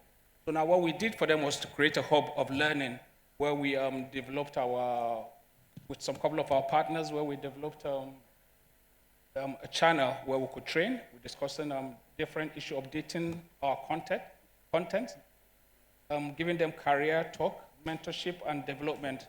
We came to the extent of even developing a network of individuals and professionals who could come and then, as part of their own contribution, to train these youths. They took it upon themselves to mentor them.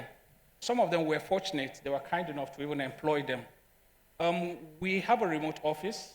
We had been functioning initially, but we found that there was a need for us to open a secretariat, because we were just functioning apart. We needed to give ourselves a face. How this came about was we needed to record our work. We didn't just leave it for posterity. I mean, even though we're just doing it in our own endeavor, and I equally believe, just like Mrs. Abekidadabri presented herself, I mean, it has to be something that it's only God that can sow it in your own heart. It's not something that you can do or just choose to do. So I believe that it was God that really sowed it in our own heart to contribute back into the system. And why I'm here to stand in front of you is that I'm soliciting and appealing to you to promote this cause. We depend so much on grants and partnership. We need money. It's a very, very difficult cause. I was sitting down with one of the ministers last week. He goes, what you're trying to do is very intense. Some of us, we function with intensity, yes, and that's what gave birth to this beautiful platform. There is a need. So thank you so much, and I'm open for Thank you very questions, much. please, yeah? I must say that when I first saw Philosophical Society of Nigeria, I was wondering what the role is here. But I want to applaud this initiative. We all know that the youth, they need mentoring. And I think that's part of what the Philosophical Society of Nigeria does. So as agent of change, they are asking us to partner with them. And I'm sure that we all want the change we'll be talking about, especially for the youth in Nigeria. So is there any question for the society? Anybody? Okay, one question. Ushers, please. I'm sorry, we came in a little bit, after you must have started the program, so we missed the introduction as well. But I think I got, a bit of, what your mission is. But I just want to ask, what is a framework? What is a platform through which you engage, the youth, whether within a community or, Thank you very much, sir, for the question. Yeah, As I rightfully explained, we have trained over 8,000 Nigerian youths, and this was through the platform that presented to us by government through an intervention system, which was the UWIN program that was running through the previous regimes. And then what we did now was that we needed to develop a database. So we have like over 2,800 verifiable data of registered members. However, we are still developing our own site. So we have people that visit our own site. And as I said, we have through our channels, because we have a resident individual that is in Ireland that is promoting a blog service. And that is where our members often get updated in terms of progress and then the contents. We do not empower. When I mean we don't empower, we don't provide any financial obligation. Yes, we do train off-site, yes. Yeah, we do train off-site, yes. As a matter of fact, yes, of course. As a matter of fact, our office in Zone 5 has a training capacity for 30 individuals. Yes, because we proposed it as we rented the space, we did it at a conference center. Yeah. And then, of course, when we found out that there wasn't just need for us to be seated doing nothing, we went around partnering with other charitable organizations because the kind of service that we provide is extremely unique. Oh. And then, of course, like just to take us back historically, we're affiliated to the American Philosophical Association and, of course, the Philosophical Society of England. We partner with them on technical basis. But the finances and the funding has just been grants and aids and then support from individuals that just want to see this vision being achieved. As I rightfully said, I look as a change agent, and then, of course, as a bridge builder. I took it upon myself and the team to, our responsibility is not just to leave government, it is to intervene where we can intervene, replicating our own knowledge to bring it of value. So we think that by assisting others too, they'll be able to make value out of their own strength. Thank you. Thank you. You actually said that the project needs a lot of money, no, but you did not say exactly. I did say lots of money. When it comes, everything is on donation, is what you can give. We have secretariat, we have logistics. Currently, we have expended like over 50 million naira. So I mean, if we are talking about, we can do with like about 100 million naira per annum. That can enable us expand. Because what we try to do is that the youth, the data that we have, the density, they are educated youths. They are mostly coppers from the age of 18 to 30. And then since we are not opening our site yet for registration because we have difficulty, government has already done its own part for us. They verified this use for us because the data is from Federal Ministry of Finance and NYSC. And so we're able to but over time, to develop our site in order to block some leakages and then function effectively. Yeah. Thank you very much. Question? Can I? Okay. Yeah. All right. Thank you so very much. The last. Yeah. Let's just take one question. Okay. Thank you so very much. If briefly, probably the technical could run. We have a QR site. We use technology. That's what we're trying to promote. Right. So you could just link up directly to our site. Just 1 minute. Yes, sir. One question, that last one. Thank you so very much. My name is Dr. Ibrahim Salah. Looks like you are doing a very good job, training our youth. But it's not very clear to me exactly what you mean by training a youth. What do they come in as, and what do they get out of your training? That's number one. Number two, it's not quite clear to me. How many faculty do you have training these kids? And faculty, teachers. Is it an after-school program? How do you train them? What kind of training? Technical, non-technical? What training is it? Thank you, sir. Thank you. As I earlier on stated, we are working with federal government. So mostly these youths are already trained to a certain capacity. They're all degree holders. Now what we're trying to say is that government has mandated us to train them on skills, either partnering with existing organizations in terms of entrepreneurial skill, or probably utilizing their own ability. Nigerians are very productive, sir. Nigerians got ability. But you see, what we like is mentoring. That is exactly something that has always been there. I drew from the fact that I never had I had mentors, lots of mentors, but for the journey, I didn't need to go alone. So what we did was that I understood all these things, and we understood all those things. So now we work with them, and we partner with them. Not just even working with them, training them, having interpersonal relationship. Because the issue of mental health is a very serious problem in Nigeria. We often think that by the time somebody goes to school and he comes out, that means that he's been trained. That is not enough training. That knowledge that you've acquired requires training for you to be able to replicate it into value. You didn't have to take me 3 degrees to understand that. So I can understand somebody with just 1 degree what he will be going through. Thank you. Thank you very much. Sir. On our website. Yes, sir. Website.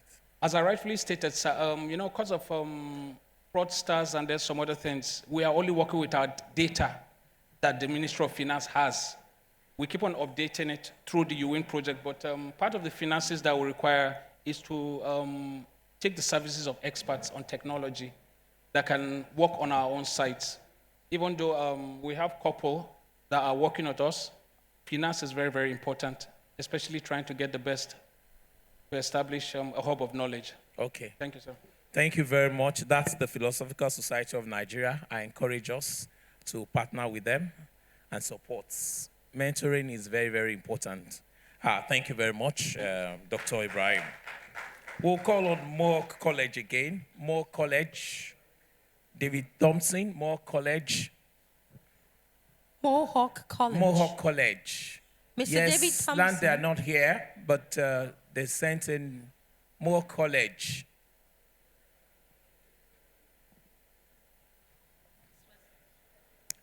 Okay. So let's go on Ornament of Grace and Virtue International. Okay. Mr. Moderator, Mohawk College has a presentation. Okay. Mohawk College now. We should go ahead. Okay. Say maybe that will be done later. Busola Kolade, Ornament of Grace and Virtue International. The focus on girls. Busola Kolade. Yes. I'm here, virtual. Oh, thank you. So we cannot hear you. We can't hear her. Maybe you should mute. Unmute your mic, yes. Yeah. Hello, everyone. Okay. Can you hear me now? Yes, we can. Okay, thank you.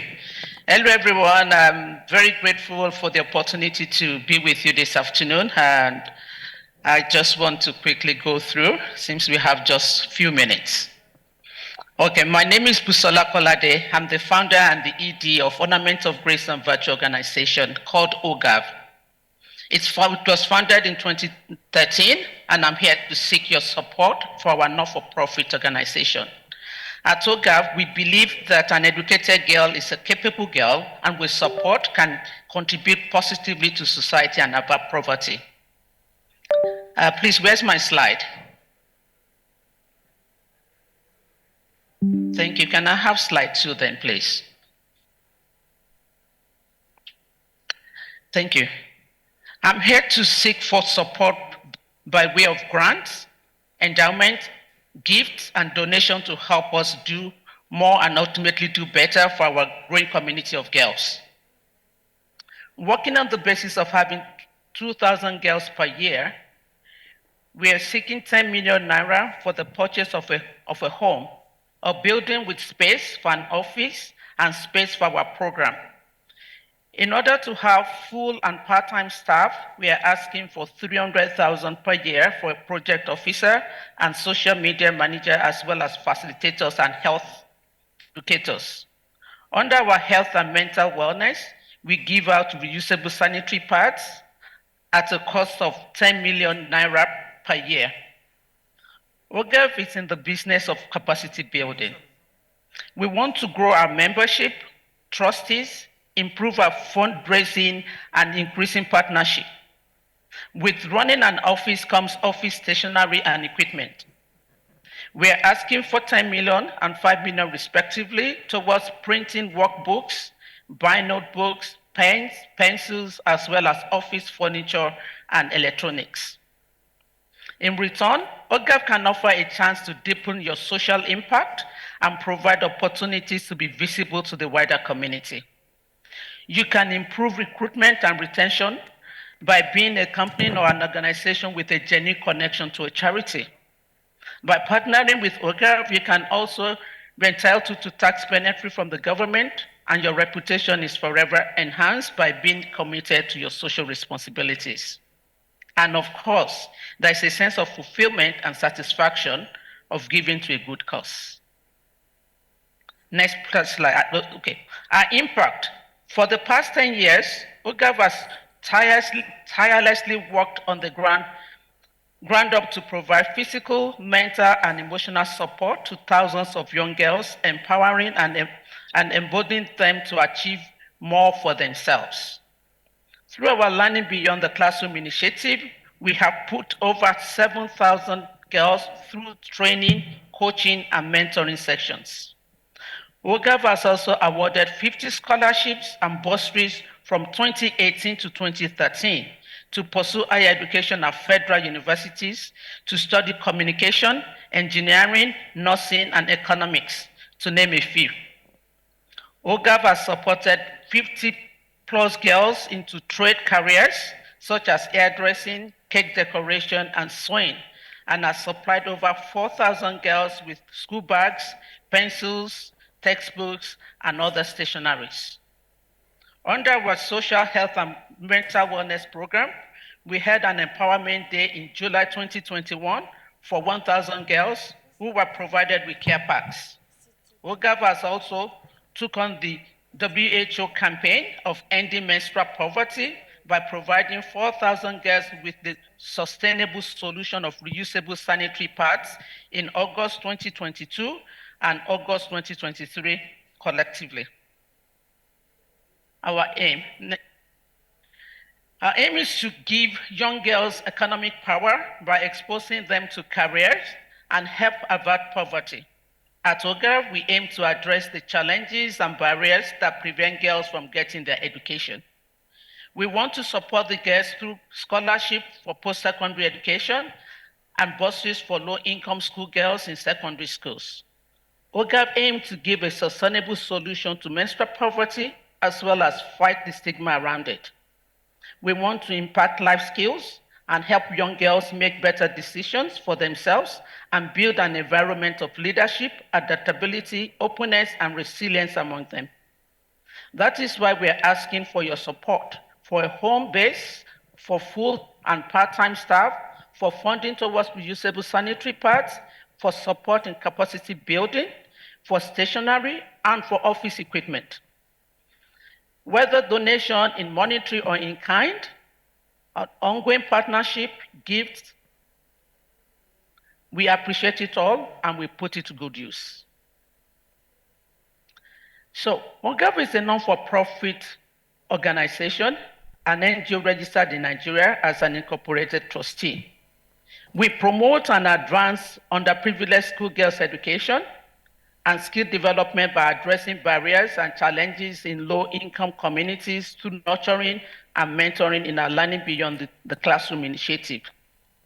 Our areas of focus are establishing academic social programs that offer academic and co-curricular choices and promoting health and mental wellness among the girls. Under this initiative, we speak to entrepreneurial and digital skills needed for today and for the future. Career pathway opportunities through self-discovery questionnaires, and guidance through mentorship in career exploration and career choices. OGAV was created as a result of the societal need born out of burden to nurture, empower, and mentor girls to become economically independent, responsible members of society, and thus be able to make a positive contribution to the society.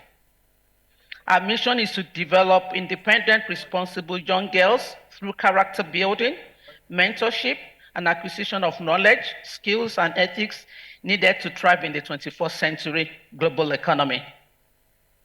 Our vision is to nurture and empower girls using a holistic approach to become leading young women of society and in turn impact the community positively. On this slide, you can see some of the guests that have come through OGAV's door where they have received backpacks, care packs with school supplies, and our campaign against ending menstrual poverty with packs of reusable sanitary pads right at the bottom left. Next slide, please. We should be winding down. Yes, I'm on the last one. OGAV's goal from now till 2029 is to impact 10,000 girls, making them into transformed and motivated young achievers. And yes, we can do it with your help. Thank you very much for listening to me, Busola Kolade for OGAV. If we have the time, please, questions, and I'll be able to answer them. Thank you very much. Yes, thank you, Busola Kolade, ornament of grace and virtue. Before we take questions, I also wanted to get some clarifications. You said this project focuses on the privileged girls. Yes, please. How do we harness the girls? Are they street girls or are they just from the communities? How do we get the girls that we assist? And is this some sort of second chance or out of school children thing? So you need to make that clarification before we take questions. Thank you very much. We are working with the district educations primarily now in Lagos. We're working with Agege District Education. We're working with District Education 3, that is Surulere area, and we are working with District Education 1 in Ikoyi. So primarily we are working with girls in school at the moment, not girls from the street, so that we're able to control the girls that come into the program. So it's some after school session? Yes, it is an initiative beyond the classroom. So it's after school. Okay. It's not so much of an after school, but within the school, because the Lagos State government has given opportunity to NGOs to come into the school for co-curricular program. Okay. So on a particular day, for instance, on Tuesdays, the classes will end at about 1 o'clock. So between 1 and 2, NGOs like OGAV is able to have mentoring sections and coaching sessions with the students at school. Thank you very much. Let's take questions from the audience. Questions? No question. That's interesting. But it's a fantastic idea, especially for girls and building skills. So I encourage us, and the organization needs 10 million, I think, naira. Yes, we're working in Nigeria, so we need naira. Naira, it's okay. Thank you very much. So and not only money, also in kind. It can be in other forms. Thank you very much. If we don't have any question for Busola Kolade, we move to the next. Thank you. Thank you. Move to the next picture. Dr. John Donald Ikweguruka. Most cherished, resolute, and insightful measurements and evaluation and monitoring services limited. Thank you.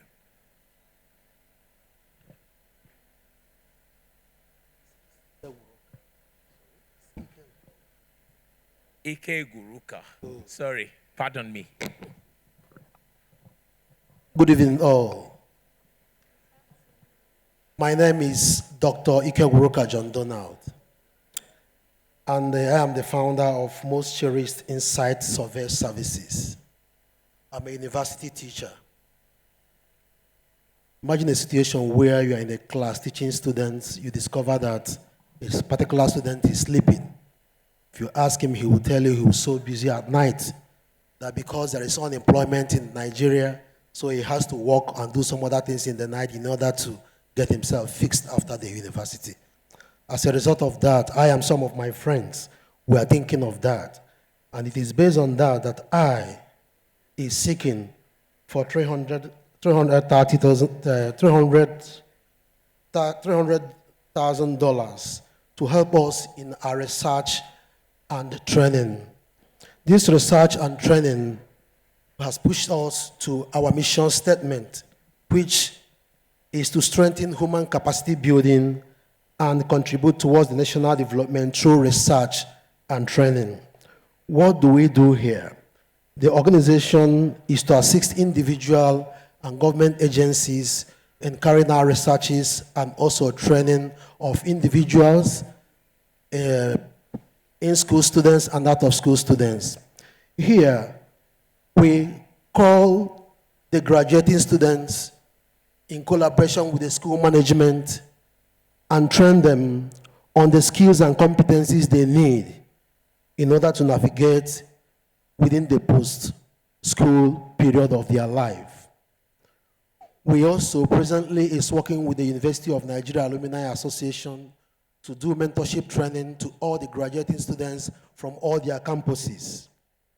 We also help individuals like those of you who want to buy land, you want to start up a business, you don't go throw in your money. We conduct the research in relation to that area of your need. Because if you look at our country, Nigeria, you see businesses rise today, tomorrow the business has fallen. You see organizations start today, tomorrow the organization has ended. Why? Because of the inability of such organizations to conduct proper visibility studies and their inability to depend on the findings of the research. So if you depend on the findings of the research, you will discover that you are not going to have such issues.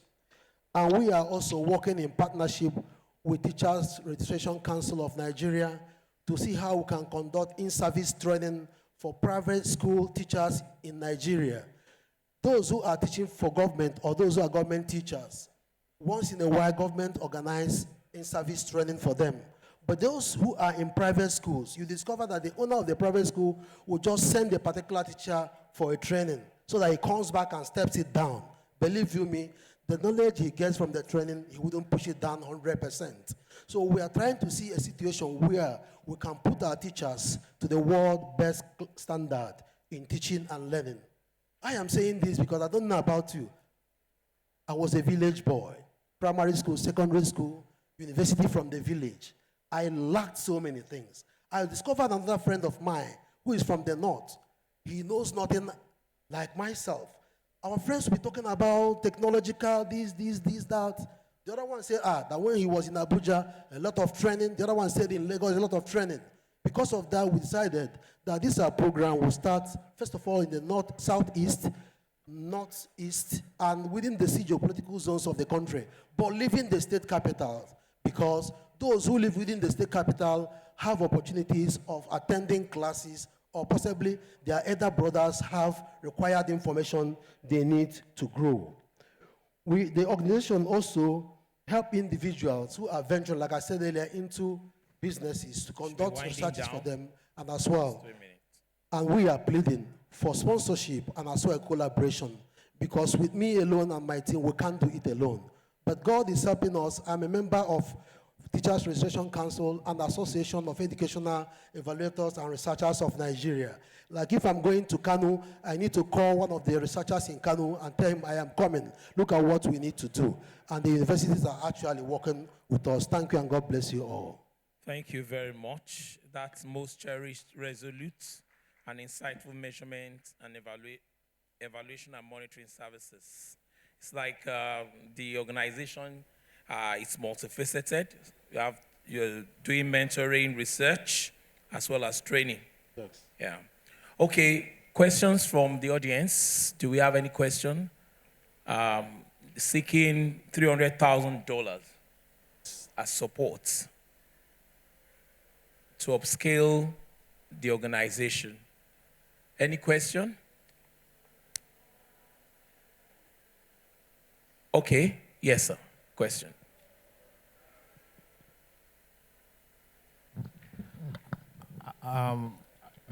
My question would be, as a Canadian, is there a tax incentive for donation to your organization? Actually, the training is not free of charge. And because it's not free of charge, because those who will be part of the training through the school management will be asked to register, or an individual may wish to register for them. So whatever that comes out of it, 30% of that will be given to one who has come in to help us. Because, you know, we need to get project vehicles, establish offices in some of the states. Maybe in every geopolitical zone, we have an office. Like in Southeast, we have in Owerri. Maybe Northeast, we have in Adamawa or thereabout. Thank you.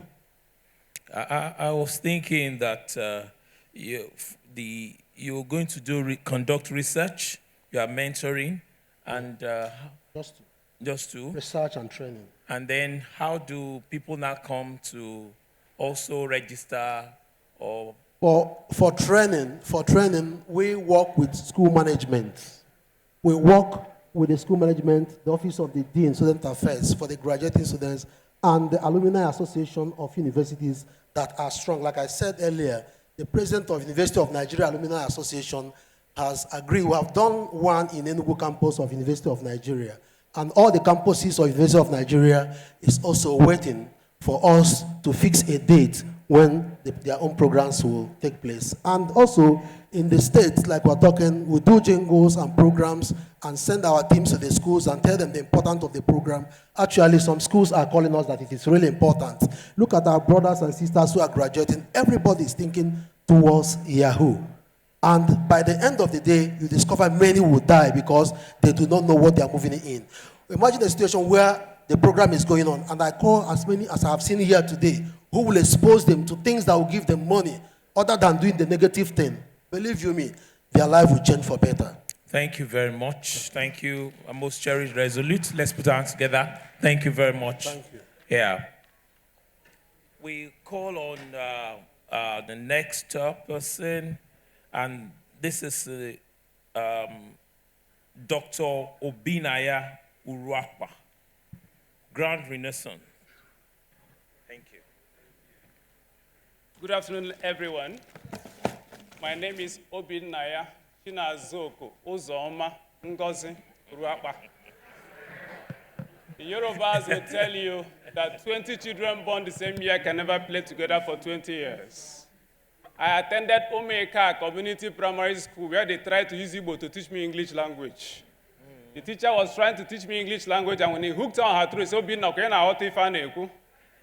how will I understand when you're trying to use Igbo to teach me English language? Today I hold a PhD in International Relations, Master's Law and Diplomacy from University of Jos.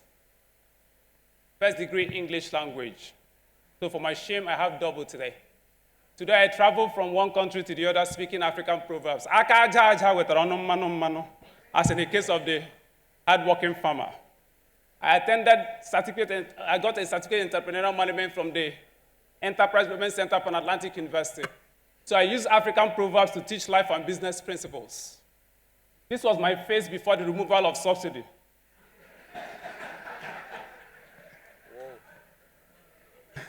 I'm excited that you are all here, but this is the income of many Nigerians now. That small wrestler is the income of many Nigerians today.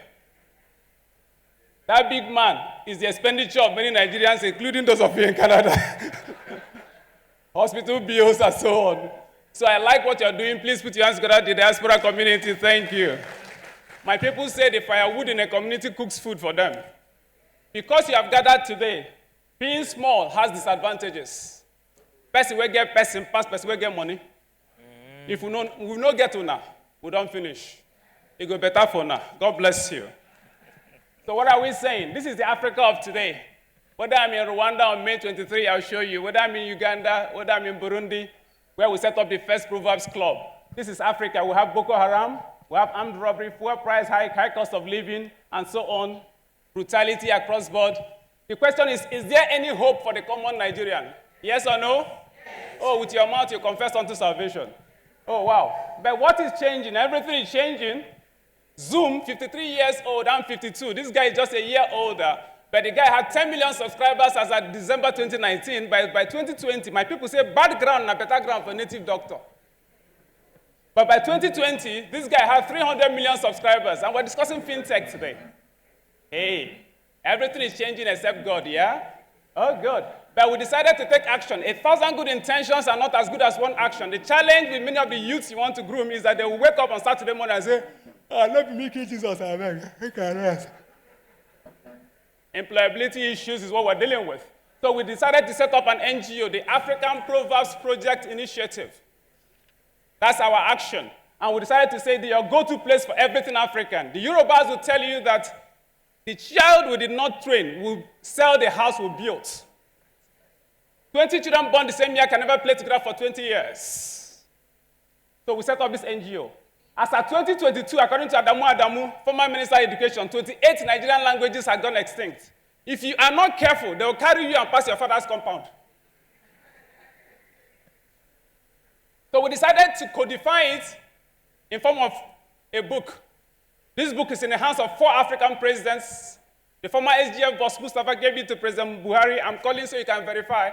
When we got to Burundi, when I went to speak at the Nigerian-Burundi Business Summit, I was speaking, the president was seated, the prime minister seated for 1 hour, and this book got into his hands. Got to Uganda, Kampala for the Trans-African Investment Summit, I was speaking, and Museveni got a copy. And then got to Rwanda, of course, First Lady and Kagame got a copy. What am I trying to achieve? Give us visa on arrival under the Africa Continental Free Trade Area, 1.3 billion mouths. We don't need to go outside the continent. That's why I'm still here, I never japa. We can co-brand this for you. How many of you attended secondary school and primary school here? So we can brand this book for you. Immortalize yourself. 400 years after I read English first degree, Shakespeare is still being called. Who will call your name 400 years after? What about your father and your mother? Can we immortalize them? So what we're saying is, you can put your face here, put your message here, and tell these young people in your school, Emmanuel College over 1987 said, read your books. Education will lift your life. If you put it here, we want to do 1 million copies in the next 3 months. Ask me how. I'll show you. We decided to create a book. Many of our teachers are leaving Nigeria, they're leaving for abroad. At the rates we are going, many of our teachers will leave our schools and there won't be anybody to teach our children. Then you see a bigger crisis. So to keep the teachers here, we want to create multiple streams of income for them to do a susu ajo, but there's a higher level of a susu ajo called cooperative societies. Many of you here, we are trained with village a susu arrangement. So we're saying that you form cooperative societies, and we have done a book to say every teacher should take this book. It's a UNESCO standard manual. What is business? Who is an entrepreneur? And when they gather together, we will keep the teachers with palm oil, egusi, crayfish. And then those of us in Abuja, on October 24, after NESG Summit, I walked into Nile University, spoke to all the schools in FCT, and I'm asking all of them to set up Proverbs clubs. Set up a Proverbs clubs where Auntie Angela can say, Aka Jaja with Rono Manu, and say, Auntie, what does that mean? Sand-soiled hands beget only lips. Winding down. Yes, ma'am. And that is critical thinking. And these children can think. What we're telling you is, those of you in diaspora, take this book before you lose your own children. Read a proverb a day for them. Teach them your own mother tongue. That is why the proverb is not in Igbo. Take your own and translate to them in Tiv, Yoruba, Idoma, Poki, and whatever. Chinese children are taught in Mandarin, and they are number 1 in STEM, science, technology, engineering, and mathematics. Your own no go lost. Taking territories. See, the snake seen by one person, you know they had it go become python. This is the Obio furniture. I walked into the room in Serena Hotel in Kigali, and I saw the red cap. And I walked up to him and we took a picture. All I need is all the uninterviewed people in the world to see this picture. And I made 1 million copies times 1,000 naira, 1 billion. I don't need the allocation of 26.1 trillion. National Assembly has not even reviewed its budget of Federal Republic of Nigeria, and much of it is even in debt. Now that's the Mensa Otabio. I was invited by Stanford University up in 1891 to speak in Abuja. They called me back to say, come to Ghana, the Doing Business in Africa conference. And I asked them, A is for what? Really, where's the apple tree in Abuja? A is for apple. A is for Africa. A is for Abuja. A is for Accra. And you don't sit in Accra and borrow $3 billion from IMF, and you pay back 10 times. If not for Konja Iweala, you will not be sitting here. And this is the High Commissioner of Nigeria to Ghana, Ete Bas. Yes, you know him. I walked into his room. Any country I go to, I met Madam Abike Dabri, and I met Geoffrey Onyama. The picture is there, and I said, I want to be the culture. Oh, no, they said I should become the culture and economic ambassador of Nigeria. Why? I'm a business and development service provider by Smedan. I hold a certificate from EDC Lagos Business School. A man's gift, make it way for him. And then that's, how am I engaging? There are 3 things you must do. Stakeholders mapping, stakeholders engagement, like marrying a girl, stakeholders management, like in-laws. So this is Pastor W.F. Kumuyi. And you know what that means? All I need is deeper life schools, and I teach them African proverbs and African values. The values of our people are found in their proverbs. If you want to know whether Igbo people are thieves, hard work pays. 20 children can never play together for 20 years. Yorubas are simply telling you that if you keep playing, the hunger that is coming to you is still doing press up. And that's Geoffrey Onyama. Keep playing. There's Geoffrey Onyama. He says I should give him 1 year. I'm saying so he can verify. Hello, now they take my time. So every Monday on social media, you can check me out. My name is Obinna Rapper, and we have tab. You can check us out on Instagram. Every Monday you see Onyeze, branding. The first chop before mouth go chop.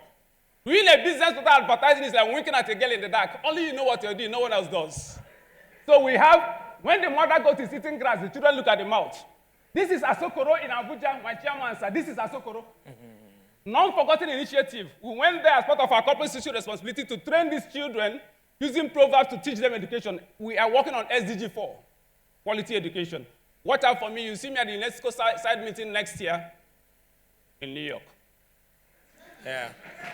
Finally, this is what we did after subsidy removal. Yeah, I'm using my gift. I paid $5,000 to EDC. If my village people hear that I paid $5,000 to go to business school, they will say that village people, they worry me. But this is what we did. How many children in your communities can pay $5,000 to get business school education? And how are you communicating it? Until the person you're communicating with has understood, you have not communicated. So what I'm saying is, can we work with you? Sir, give me the list of the commerce and economics teachers in that your village school. There are 3 things the colonial masters were supposed to have taught the colonized people. Academic intelligence, which is why you speak English. Huh? Yeah, in Nigeria, you're speaking English. Number 2 is administrative intelligence. So you ask my father in UI, Kuti Hall, to go make a 2-1, and then he should go get a job just over broke, the journey on the way to being broke. And daddy should wait for 30 days to collect salary. Did your grandfather collect salary? Number 3, stakeholders management. So what do? I'm begging you now, let us reverse this thing. Can I have the commerce teachers in your village school? I'll train them for free. Is that a deal? Whether by Zoom, Google Classroom, Microsoft Teams. Let me have their names. The current president, Daniel Oko, Archbishop, turned 60 yesterday. I woke up, the madman said reasoning comes hour by hour. So I woke up and I sent him a chat. I said, sir, give me archbishops and bishops and clergy in Nigeria. So from Monday to Wednesday night, 8:30 p.m. every night, 10 a.m. on Monday, we've trained them on entrepreneurship. And they're setting up cooperatives in churches, in mosques. For that day, I work closely with him. If you set up cooperatives in churches, in mosques, in schools, then whenever you come back here, we'll give you Fako and Apple. Yeah. Thank you very much, Doctor. Thank you. Renaissance. So, from what you say now, you need partnership. We endorse the books and print thousands of copies. Millions of copies. Thank you. First, before we ask questions, I would also like to advise that you should partner with the Federal Ministry of Education and State Universal Basic Education Boards. Okay, you're already doing that. Okay. Thank you very much. Good question. And you agree with me that the teacher that taught English with Igbo did some good job there. Yes. Thank you very much. Okay, let's take questions, please. Yes. Ushers, two people. Okay. All right, good afternoon, sir. Hi. Very interesting to meet you in person. I've met you online. Kakakuli, Yakuli. We're on the same planet together, and your comments were very driven home. So my question is this: do you intend to include this in curriculum building? Do you want to integrate it into curriculums in schools rather than having us do the books? So if the curriculum enters, if it goes into our educational curriculum, is it more interesting for you or you just want to drive the books? That's my question. Thank you. Can I take that, sir? Can I take You that, can sir? answer. Okay, so we wrote to the Federal Minister of Education last year or earlier this year, and then it was Minister of State up here, milited to the Director of Basic Education. The whole idea was to get into all unity schools in Nigeria. Now, when we got to that bus stop, we met a brick wall. And what did they say? Have you been assessed by the Nigerian Education Research and Development Council? And then we started a 5-month journey. Please, those of you who are in authority positions, can you help us with NAFDAC, Joe? Standards Organization of Nigeria. It took 5 months to get this book assessed. So when we finished, I said, because of what they did to me, I put their logo here. I said, assessed and recommended by Nigerian Education Research and Development Council. Next one is, this one too, we sent to them, and we paid money for every page to be assessed. So I have it here. Then when we finished, we found out that FCT also said we should get assessed. So I went there, and we got a letter of approval. And because of that, we've changed the cover page of this book. We've just reprinted, and we put their logo on it too. So FCT, Education and Research and Development Council, has also approved the 2 books. What it means is that every school in Nigeria will use this book. We're made. And then we're asking you in Diaspora, technology is an enabler. A traveler is wiser than a gray-haired person. All we need is just send us your village association or Duduwa group, Ndi Igbo Association. Please, can I have the database today? We will sit on my laptop. I don't need to go outside. And all we'll do is ask me any question. We've met the Office of Commonwealth Affairs and Bidwell. We're working with the Office of Commonwealth Affairs and Bidwell. We're working with the UK University, 147 of them. We're in Transcorp on Monday. And we're saying, set up in Africana departments, answering you directly, everything about proverbs and African values. Thank you, Doctor. Thank you very much. The next question, I saw one hand there. That's the last we're taking. Sorry. Thank you very much for giving me the opportunity. I'm Ejiofor Mary from Federal Ministry of Education. I just wanted to advise you to go through NERDC, but you've said it. So please, can you try and have courtesy call with our minister? Because he's the one that sent us. Thank you. Federal Ministry of Education, the Minister of Education. Thank you. Thank you very much. That's just an advice. I don't That's think an we advice. need to We will do that. And before, when we are coming, we're going to come with a T-shirt like this. On the T-shirt, this is called Proverbs T-shirt. So instead of it to be wearing, I'm sorry if I call brands here, just do it. I won't call the name of the company. And the other ones, we just have Jordan and so on. Can we, UNTL had 4,000 staff, UNTL. As I speak, 4,000 of them have either died or become Okada riders. But if we work on the cotton, textile, and garment industry, I consult for them. I work with Aisha Abubakar, that's me, please confirm. And what we are trying to do is work with NNPC. I'm an entrepreneurship coach. Can we move the gas to them, the gineries? As I speak, I have singlets. You are wearing boxers. What it means is that the cotton in the north, over 40% of our production goes by between the farm and the table. By the time there are cooperatives in schools, we move palm oil from Osisiomangwa, my village, and bring it to Abuja. And every school collects at least 1 gallon. If you do 6,000 of them, I make 2,000 naira per gallon. That's 2 million naira. Thank you very much, I'm Doctor. wearing makes Thank it work. you. Thank you. Let's put our hands together for Renaissance. Thank you. I'll quickly call on Vantage Point Academy, Mrs. Marie David. And that's the second but last. Vantage Point Academy. Is Vantage Point here? Vantage Points. Okay. So after this, we'll take Reset Foundation. RSET Foundation. Hello, everybody. Vantage Point Academy. Thank you so much. All protocols observed. Please allow us to stand on existing protocol. So every year I have done a piece of this, but what we're doing this year is we want the product to speak for itself. So without further ado, I'm going to call on Miss Ella Emanuela John, who has been here a few years, but this time, this is probably her last pitching here for a bit. But she'll be, so she's going to pitch on behalf of the school, and I'll just be standing here to take questions. Thank you. Good evening, distinguished ladies and Let's put gentlemen. hands together for her. Good evening, distinguished ladies and gentlemen. I am Emanuela John, a final year student and a beneficiary of Vantage Point Academy Scholarship Program. I'm here to pitch on behalf of Vantage Point Academy, but before that, I would like to say a little about myself. I came from a public school to Vantage Point Academy thanks to Miss Marie and family for their scholarship program that has helped me and is still helping many other students in Vantage Point Academy. I couldn't afford a basic education until Vantage Point Academy came and picked me up, and then now I have access to quality education. About 60% of students in Vantage Point Academy are on scholarship.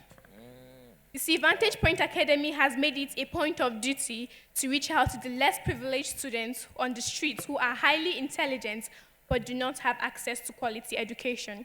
So there are many students out there on the streets, and Vantage Point Academy would like to help them. So we have seen an existing school property, and we are asking for the sum of 570 million naira to purchase an existing school building in equity ownership of about 20% ROI. You can see that on the slide. Next slide, please. You also have other options to adopt Vantage Point Academy as your CSR partner. Also, you could donate school equipment materials to the school, or you could provide or sponsor a scholarship child, a building, a laboratory, a library, etc. If there are any questions, my school team and head of school are here to welcome them. Thank you. Thank you very much. Thank you very much, Vantage Academy. So Vantage Academy is asking us for 570 million naira to purchase a school building. Thank you. Okay. Also, before we ask questions before the audience, I also wanted to know, apart from the support that we give, do we have learners that pay? Is it a fee-paying school? That's a really very good question, and thank you for asking. So I think that helps me say a little bit about the vision. We started this school. I am a product of the Nigerian educational system and the US educational system. With due respect to the diasporans in this room, once I was in law school, and I went to law school here and I went to law school in the US, the gap was obvious to me. So this was born out of a desire to bridge that gap, to give the average child the opportunity to get quality education, because you would agree that most of the highly educated kids in Nigeria were trained abroad, or they were sent to schools that cost an arm and leg that the ordinary person couldn't afford. So that was really where this desire was born. And the original goal was give a quality education so that people that want to send their kids, they will afford it, and then we can use the money to train the kids that could not afford the education, right? But eventually, we were getting more. We just couldn't turn a kid back. We couldn't turn down a kid that was just so bright, but underprivileged and undertapped. They had so much potentials that they were not challenged enough. So that's where we started. And today we have way more on the funded kids than the ones that actually pay. Thank you very much. I think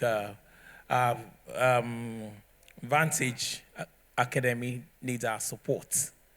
So, questions from the audience? Any question?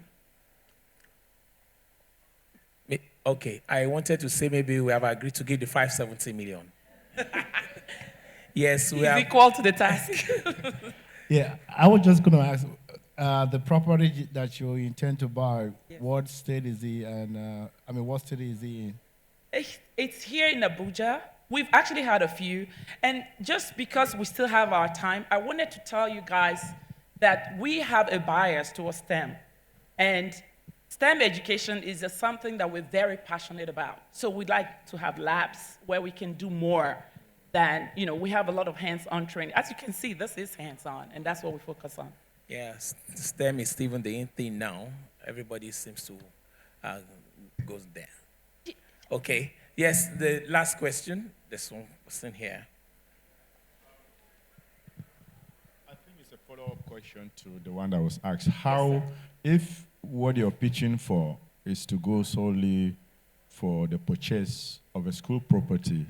I'm wondering how you fund, the school over this period. Have a billion naira in Nigerian currency is quite a lot. It's going into fixed asset. How do you run the school to ensure the sustainability of this vision, in the years ahead? I really appreciate that, because that question in itself is telling us that we need to think and dream bigger, because we have so many kids applying for the scholarship every year that right now is being funded by my family, and we want to be able to do more. And once you've spent even a little bit outside, you are compelled to want to give back. And you've heard that loud and clear in this room today. So yes, we are looking for funding to get our own property so we can have all the labs that we need, but we also would appreciate mentorship. We would appreciate you just building like a lab, even if that's the piece you can do. Or, because we teach a hybrid curriculum, right?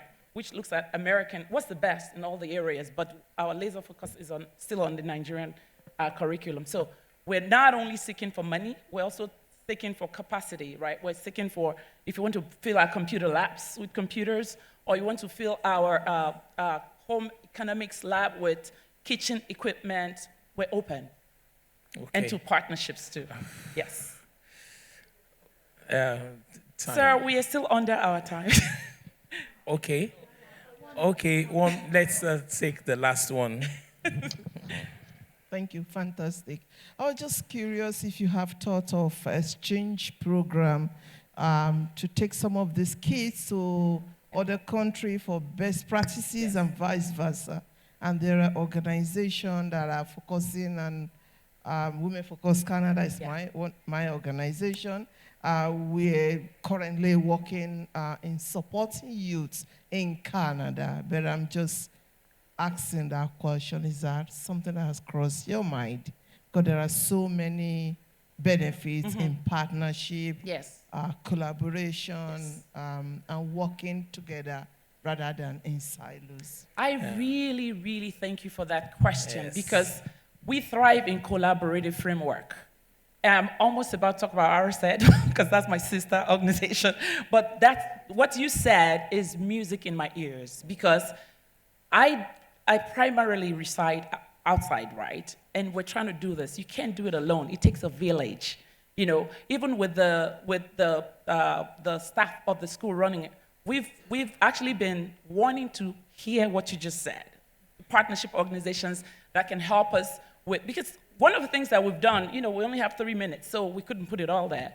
But one of the things that we've done that has been very successful is having open days where we have schools connect, Zoom into the schools here. So they're able to interact with children in the American school system. But because of the time zone, right, those kids have to wait after school, and they have to wake up early. So, but just having that exchange program and being able to partner and take these kids abroad with us, that's something that we've always desired. So, amen to that. So, I think this part is already coming up.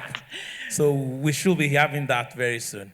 So, thank you very much, Vantage Point Academy. Thank you. And I'm sure, since we already have a green light, the 570 million is coming very soon. So I just want to say, if you didn't get a chance to ask your questions or to give us a feedback, please, we're available. And go ahead. There's a booth, exhibition. And we have an exhibition booth. Okay. So, because the last person talked about entrepreneur, you can see what our children are producing at the booth. Thank you. Thank you very much. So we're on to the last but not the least, RSET Foundation, and it's going to be taken by Dr. Kingsley Udegunam. I hope I did well. Thank you. Yes. Good afternoon, everyone.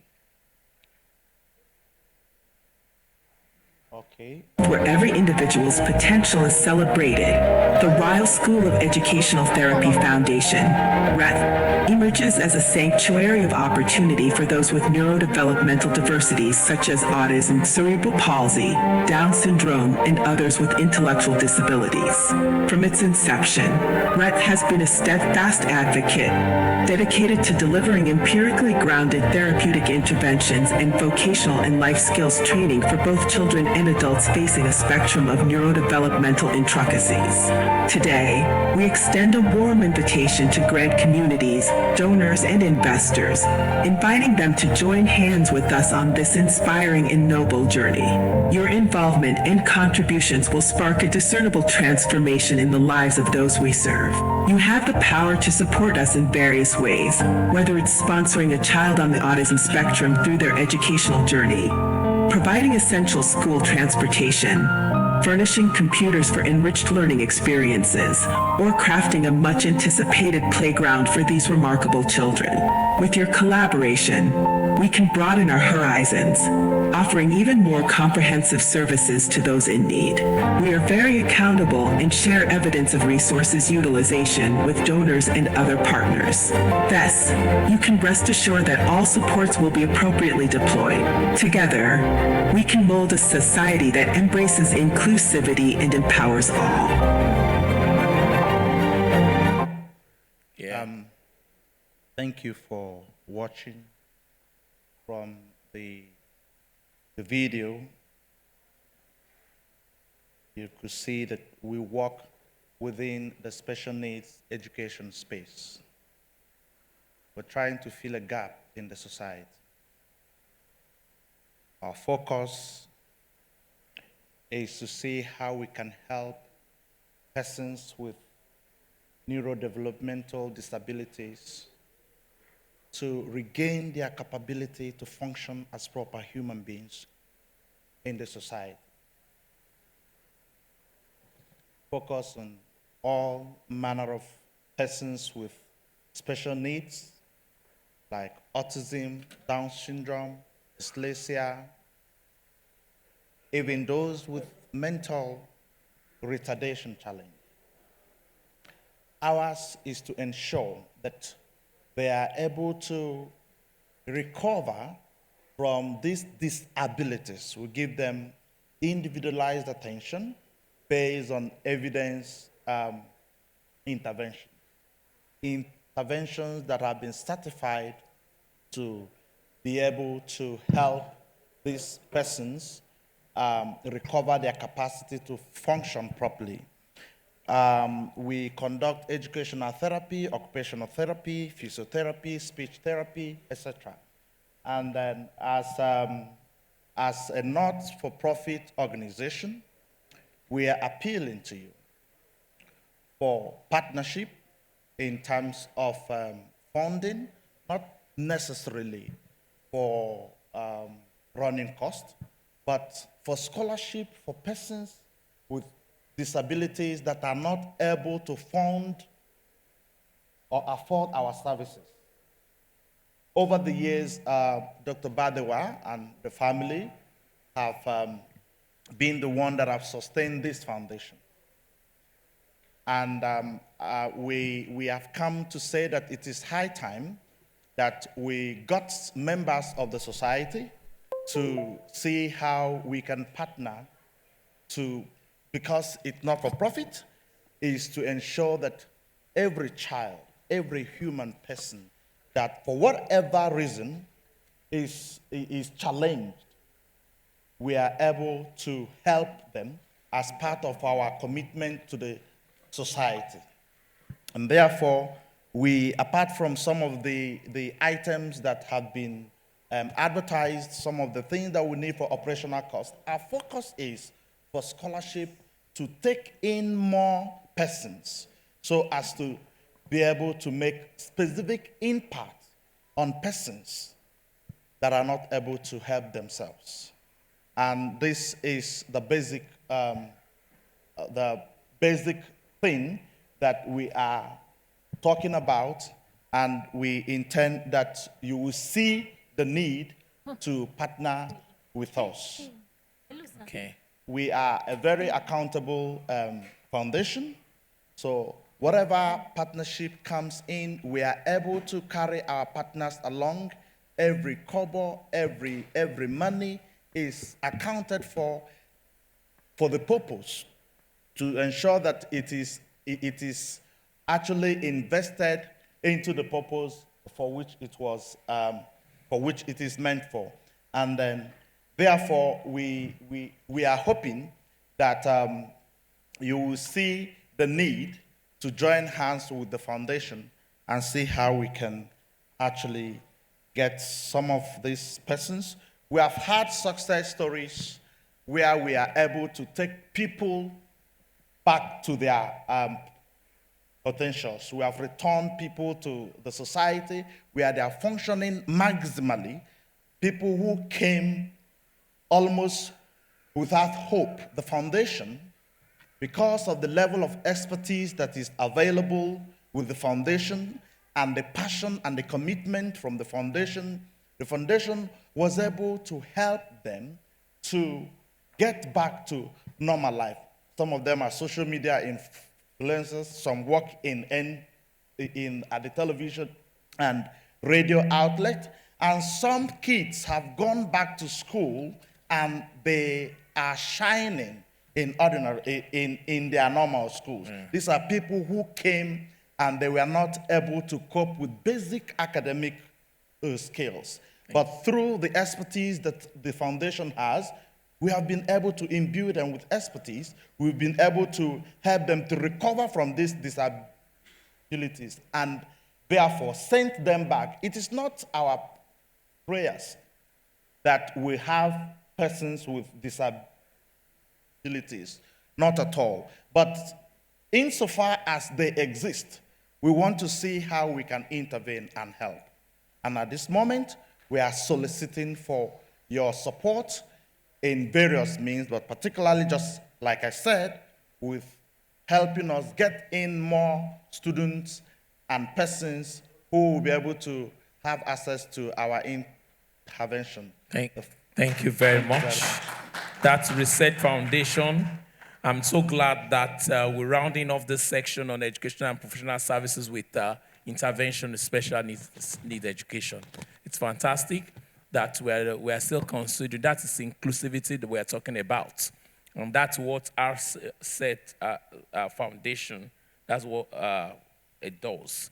So we've heard from them, support so that they can give scholarship to learners that have different challenges, that they can bring them to their potentials. And I think it's a worthy invitation. So if you have any question, do we have questions? Yes, 1, 2. 2 questions. Ushers, please. Okay. 3. Good evening, everyone. Wonderful. I've always loved anything that has to do with foundation because we must give back.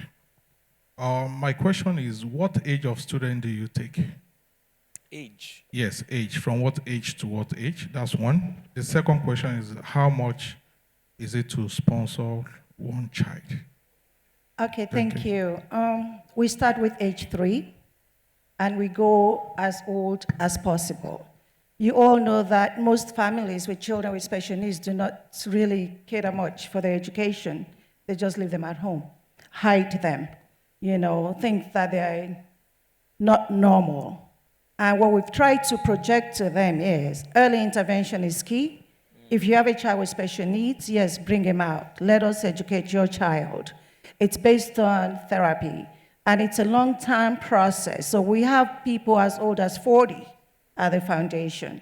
We cater to people, they're in and out. We even cater to people in regular schools who may have challenges, because as you know, most people in the regular schools may have some specific learning disorder, but not diagnosed because the school is not equipped to diagnose those. So we try to support other schools as well with interventions, training the teachers on inclusive practices, and Also, how to differentiate instruction to adapt to any age and any ability level. Now, to educate a child with special needs is probably the most expensive thing ever, because if you consider speech therapy, they charge about 20,000 per hour, and a child needs speech therapy at least 3 times in a week. Multiply that with 4 weeks. Then they need occupational therapy, another 20,000 per hour. Then they need physiotherapy, 20, just keep counting, psychological counseling, cognitive behavioral therapy, educational therapy. We're looking at millions per term. So what we've done is to always seek partnerships, to do projects, to get grants from international partners, and we've been very lucky because we have a product that is working and people see it. We're all over social media. We're on YouTube. Just Google us, you'll see what we've done. Because of the level of what we've done, we are always getting support. However, the families themselves need support. They need to buy special diet. Special diet is expensive. When you tell a family you have to treat the gut symbiosis of a child with special needs, and you have to eat organic. Organic meals are expensive. You need supplements, they're expensive. They need wheelchairs, special equipment, assistive technology. They cannot afford this. So we get those things for them. And like I just came from the US on Friday, I had 6 luggages, about 3 of them were products for the school. Just resources that I needed. So for us to really give maximum help to a child, individualized help to a child with special needs, it's at least about 400,000 per term. Okay. But it actually costs way more. So for the foundation to survive, I have been supplementing the foundation because parents can never pay for what it costs us to do so. So if one wants to intervene, one could start from 400,000. Yes. Because that means you're assisting a child. Right, per term.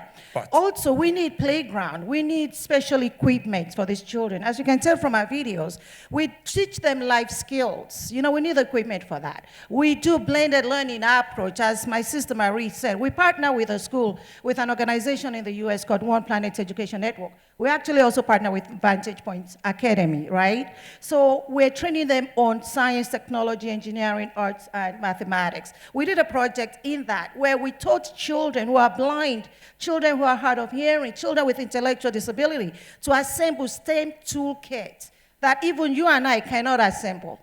And they were able to do it successfully. Okay. And we trained like 200 STEM ambassadors, young children with disabilities, going out there telling people that we can do it. Just give us a chance. Thank you very much. One thing I would like to do now is, we're taking all the questions together, maybe you should put them down. Okay. So that you now do the response. Okay. I saw one hand there. Yes. Good evening, everyone. You allow them to give their questions, then you can now take the response. Good evening, everyone. My name is Elizabeth Chukwu.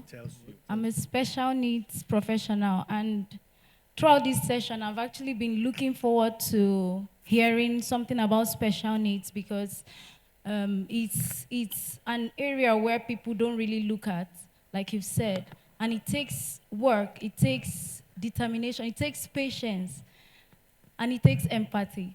So now, 2020 made me to start looking at special education in another dimension because during the lockdown, therapy was almost, it was chaotic.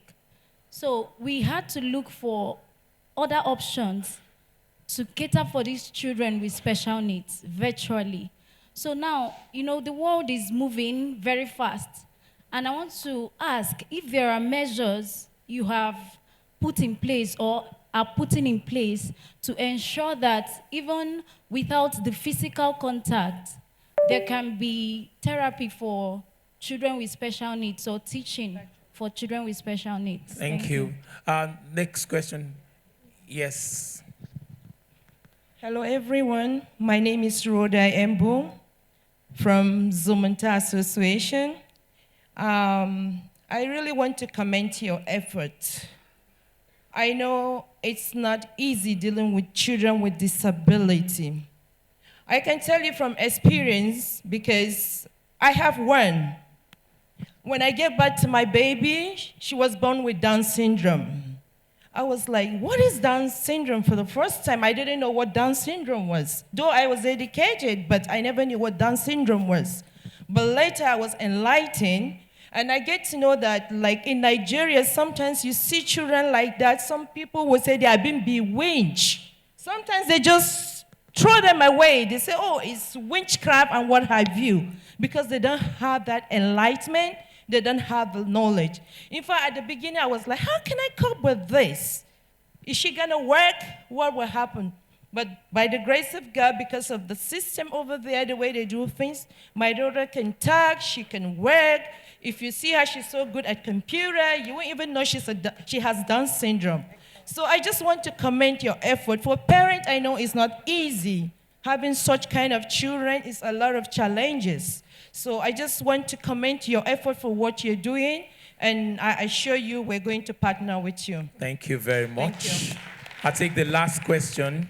Last question, just the last question.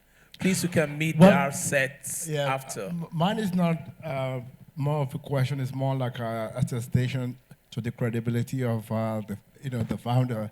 I just want to say that I mean whatever they say, in terms of if you support this organization and you invest in it, you can't go wrong. There's going to be transparency, accountability, because I can testify for the credibility of Dr. Badewa. Oh. So that's what I just want to do. I'm sorry, Mr. Moderator, I have to override you. I want to join her to commend what you're doing. Thank you, sir. I do have direct experience of what you're talking about. I have a school here in Abuja, and I'm probably one of the very few schools that has the special education, department. And I must tell you that there are so many children out there that are just being kept in the home. Children of, will I say, well-off families, even within Abuja. So if there is such huge number just within Abuja, you can imagine the situation, nationally. Most schools, if not over 90% of schools, do not have an inclusive form of education. So they don't cater for children, with this, special needs. So I want to even, suggest to your foundation and any other body that we can leverage upon that there is even a need to publicize, enlighten parents that these children are not, are not useless, or that, you cannot really turn them around. So the issue of enlightenment, publicizing, special need education is even an area that I believe you can even begin, or we can begin to, concentrate before even talking about the children. And I'm sure I would like to, get details, of your people here on the ground. Thank you. Thank you very much. I also would like to advise, I'm sure maybe you knew about that Universal Basic Education Commission has some percentage of this fund that is used for special needs education. So you can also partner with them. Thank you. Thank you. Excellent. Thank you all so much. Mr. I'm just so Moderator, touched. there is just one more question. One from more? The lady. She's, yes, go ahead. I'm sorry, I'm the coordinator, so they can ask as many as they want, right? My name is Edizaimi Onilela. I just want to commend you and your foundation, because I work with children with not special needs, but vulnerable children in the society. So I know what you are doing and what you may be going through every day. So one question for you, Ma, is what is the pathway for these children, number one? Okay. And then number two, I just want to say that on top of what I'm doing, I'll be very willing to partner and get involved also with your foundation. Thank you very much. Okay, thank you. Since we've decided to take many more questions, there's one last hand there. Let's take that too. Good afternoon. I had a student that was special needs some time ago, and because of that, I had to develop a model teaching music with colors. So, like what the other lady said, virtually, I had to do a lot of research, and if there's a way we can have a virtual class, perhaps that can work, because I have to develop my own model that works. Okay. So teaching music with colors is actually new, but the child actually learned. They love it. Yes, yeah, because he could not even talk, he can't hear, he can't do anything. All right. So I had to work out a plan. So if we can have a virtual model of working that out, I think I can come in. Thank you. Thank you all so very much. This is the reward for me to be able to give, and you guys are giving back. Thank you so much for your compliments. I'll take the last question about, what was it? The pathway for partnership, that was for, okay. Okay, so pathway for the children. So really, basically, you'll see our video on Wednesday. We're still going to pitch the movie we made that shows that children with disabilities do have abilities and they're not a burden, okay? So every single one of us has a skill, has a strength, as much as we also have weaknesses. Theirs is just cognitive inclined. But they have other strengths within themselves, things they can do. So what we try to do is to personalize their learning based on whatever their strengths are, so we can build it up. Example, we had a child, he was 16 years old when he came to us with autism spectrum disorder on the very moderate to severe disability, could not look you in the eye, would not even want to speak to you, was very shy. With the intervention, because it's a holistic approach, you know, we tackled the diet, we tackled supplements, we tackled speech therapy, we tackled social therapy, everything that music therapy was incorporated. This boy is now working with Radio 40 TV or something like that. It's broadcasting on TV. You will never believe it. The parents cannot thank us enough. We had another child, because we're always building a pathway towards independence, towards normalcy, as much as possible. It's just for them to get a skill. So whatever skill it is that they lean more towards, that is what we develop. And hopefully, with the vocational and life skills training, they're able to acquire skills. We have children who make soap, who make sandals. We have children who sew clothes. We have children who make beads. And if you go by our booth, you'll see some of the things that they've done. Okay. All the children you saw on the video, they're all our students, and you saw them working. But wait till Wednesday, you'll see more. Thank you very much. So that was just one question. Thank you. The other one is on virtual therapy. I have a lot of partners all over. We do capacity building almost on a monthly basis. On December 3rd, for International Day of Children with Disabilities, we have a capacity building project going on. We're always training, we're always enlightening. And so, you know, I have 2 of my own children with special needs. That's why I got into this. And when I started doing the enlightenment, there were the faces. I stand, they stand with me. I am so proud of my children because they have taught me so much, and it's because of the strength in them, the growth in them, that I feel like we can do the same for other children who don't have the ability. So that is really the reason why I started my foundation. So we do enlightenment. We're always on TV. I'm always speaking about disability. If you go on NTA, you see so many things that we've done. If you go on YouTube, you Google us, you'll see a lot of our capacity and enlightening activities that we've done. Virtual therapy is extremely expensive. I have speech therapists that are willing to do it. I have occupational therapists that are willing to do it. I'm an educational therapist as well. Let me just tell you, as an educational therapist in America, I charge $250 an hour. So imagine anybody doing such virtual therapy for us here. We cannot afford it. So that is the thing. And you cannot do just any therapy. It has to be personalized based on the child's needs. So if we have funding, if we have support, absolutely, that's the best thing we can have. Thank you very much. Let's put our hands together for our sets. I'm sure you agree with me that this session been a wonderful one, closing it with special needs education. Thank you. I want to appreciate the audience for the cooperation. Thank you very much. God bless you. Thank you so much, Mr. Moderator, for this robust session. Ladies and gentlemen, I am super proud of you. It's amazing that it is almost 5 p.m. Wow, it's past 5 p.m. and the hall is still filled up. I am super proud. Thank you so much for staying up till this moment. And let me take this slight opportunity once again to appreciate our sponsors. We find that our key sponsors are still very much here. Thank you so much, Rivers State Government, for sponsoring this event. Please, a round of applause. We cannot stop thanking them. We can't thank them enough. This is an amazing summit. And then we thank Coronation for the sponsorship, and Haifa International Nigeria, and also a host of all the other sponsors that made this summit possible.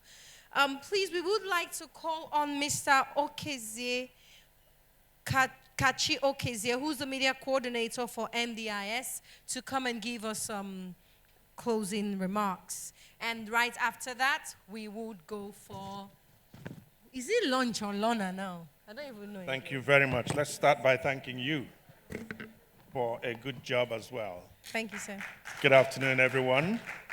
Thank you. It's been a long day, and I'm really proud to say that it's been a day well spent. And I say that based on the feedback that I have received from various quarters.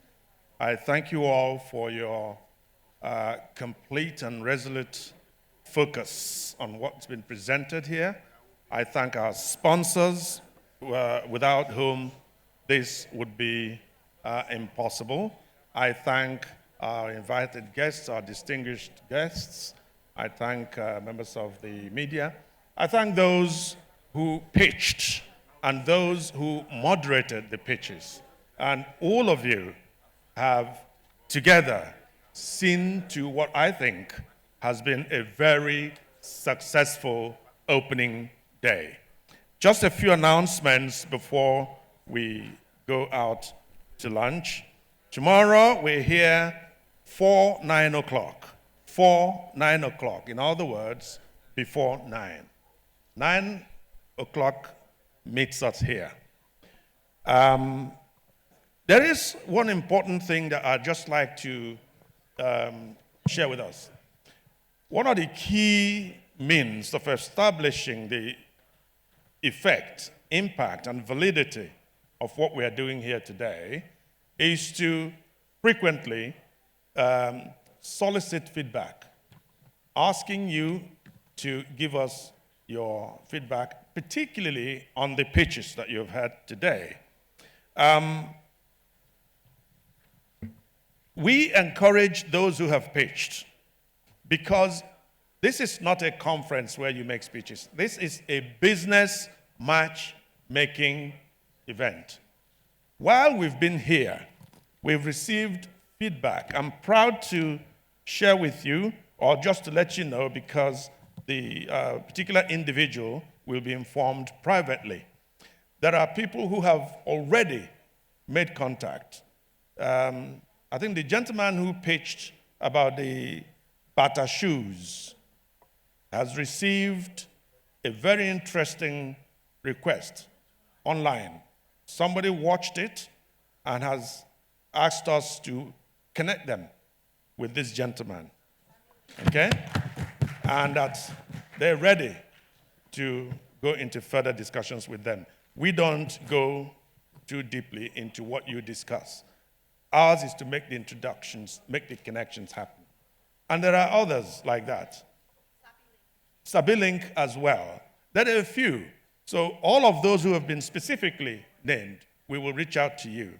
I'm sure that the last pitch will attract just as many inquiries and expressions of interest. For example, I think UNESCO, that I'm aware of, has already, there's some conversation that will go. So this is about making those connections. And we encourage you to share, because if you make connections, even by sitting where you are, even if you didn't come to pitch, let us know. We like to track those, and because that is part of the validation for what we are doing. And with that feedback, we will do better. There's a camera standing over there. Those of you who have pitched, even some of our guests, anybody, if you are able to spare a couple of minutes, we would like to pull you by on the side, just a couple of words by way of feedback. Okay, we'll keep them snappy. We just want to get some sound bites which we will capture for promotion of the program. All that remains for me to do now is to finally release you for lunch. I can hear all the glands riling in your stomachs, but I'm meant to understand that lunch is served. Thank you very much. Enjoy lunch, and give us a few minutes. Thank you. Thank you very much, sir. Please, if you are missing tomorrow for 9. If you have dropped your deck for your AirPods for just the square deck for it, please, I have it and you can come and claim it.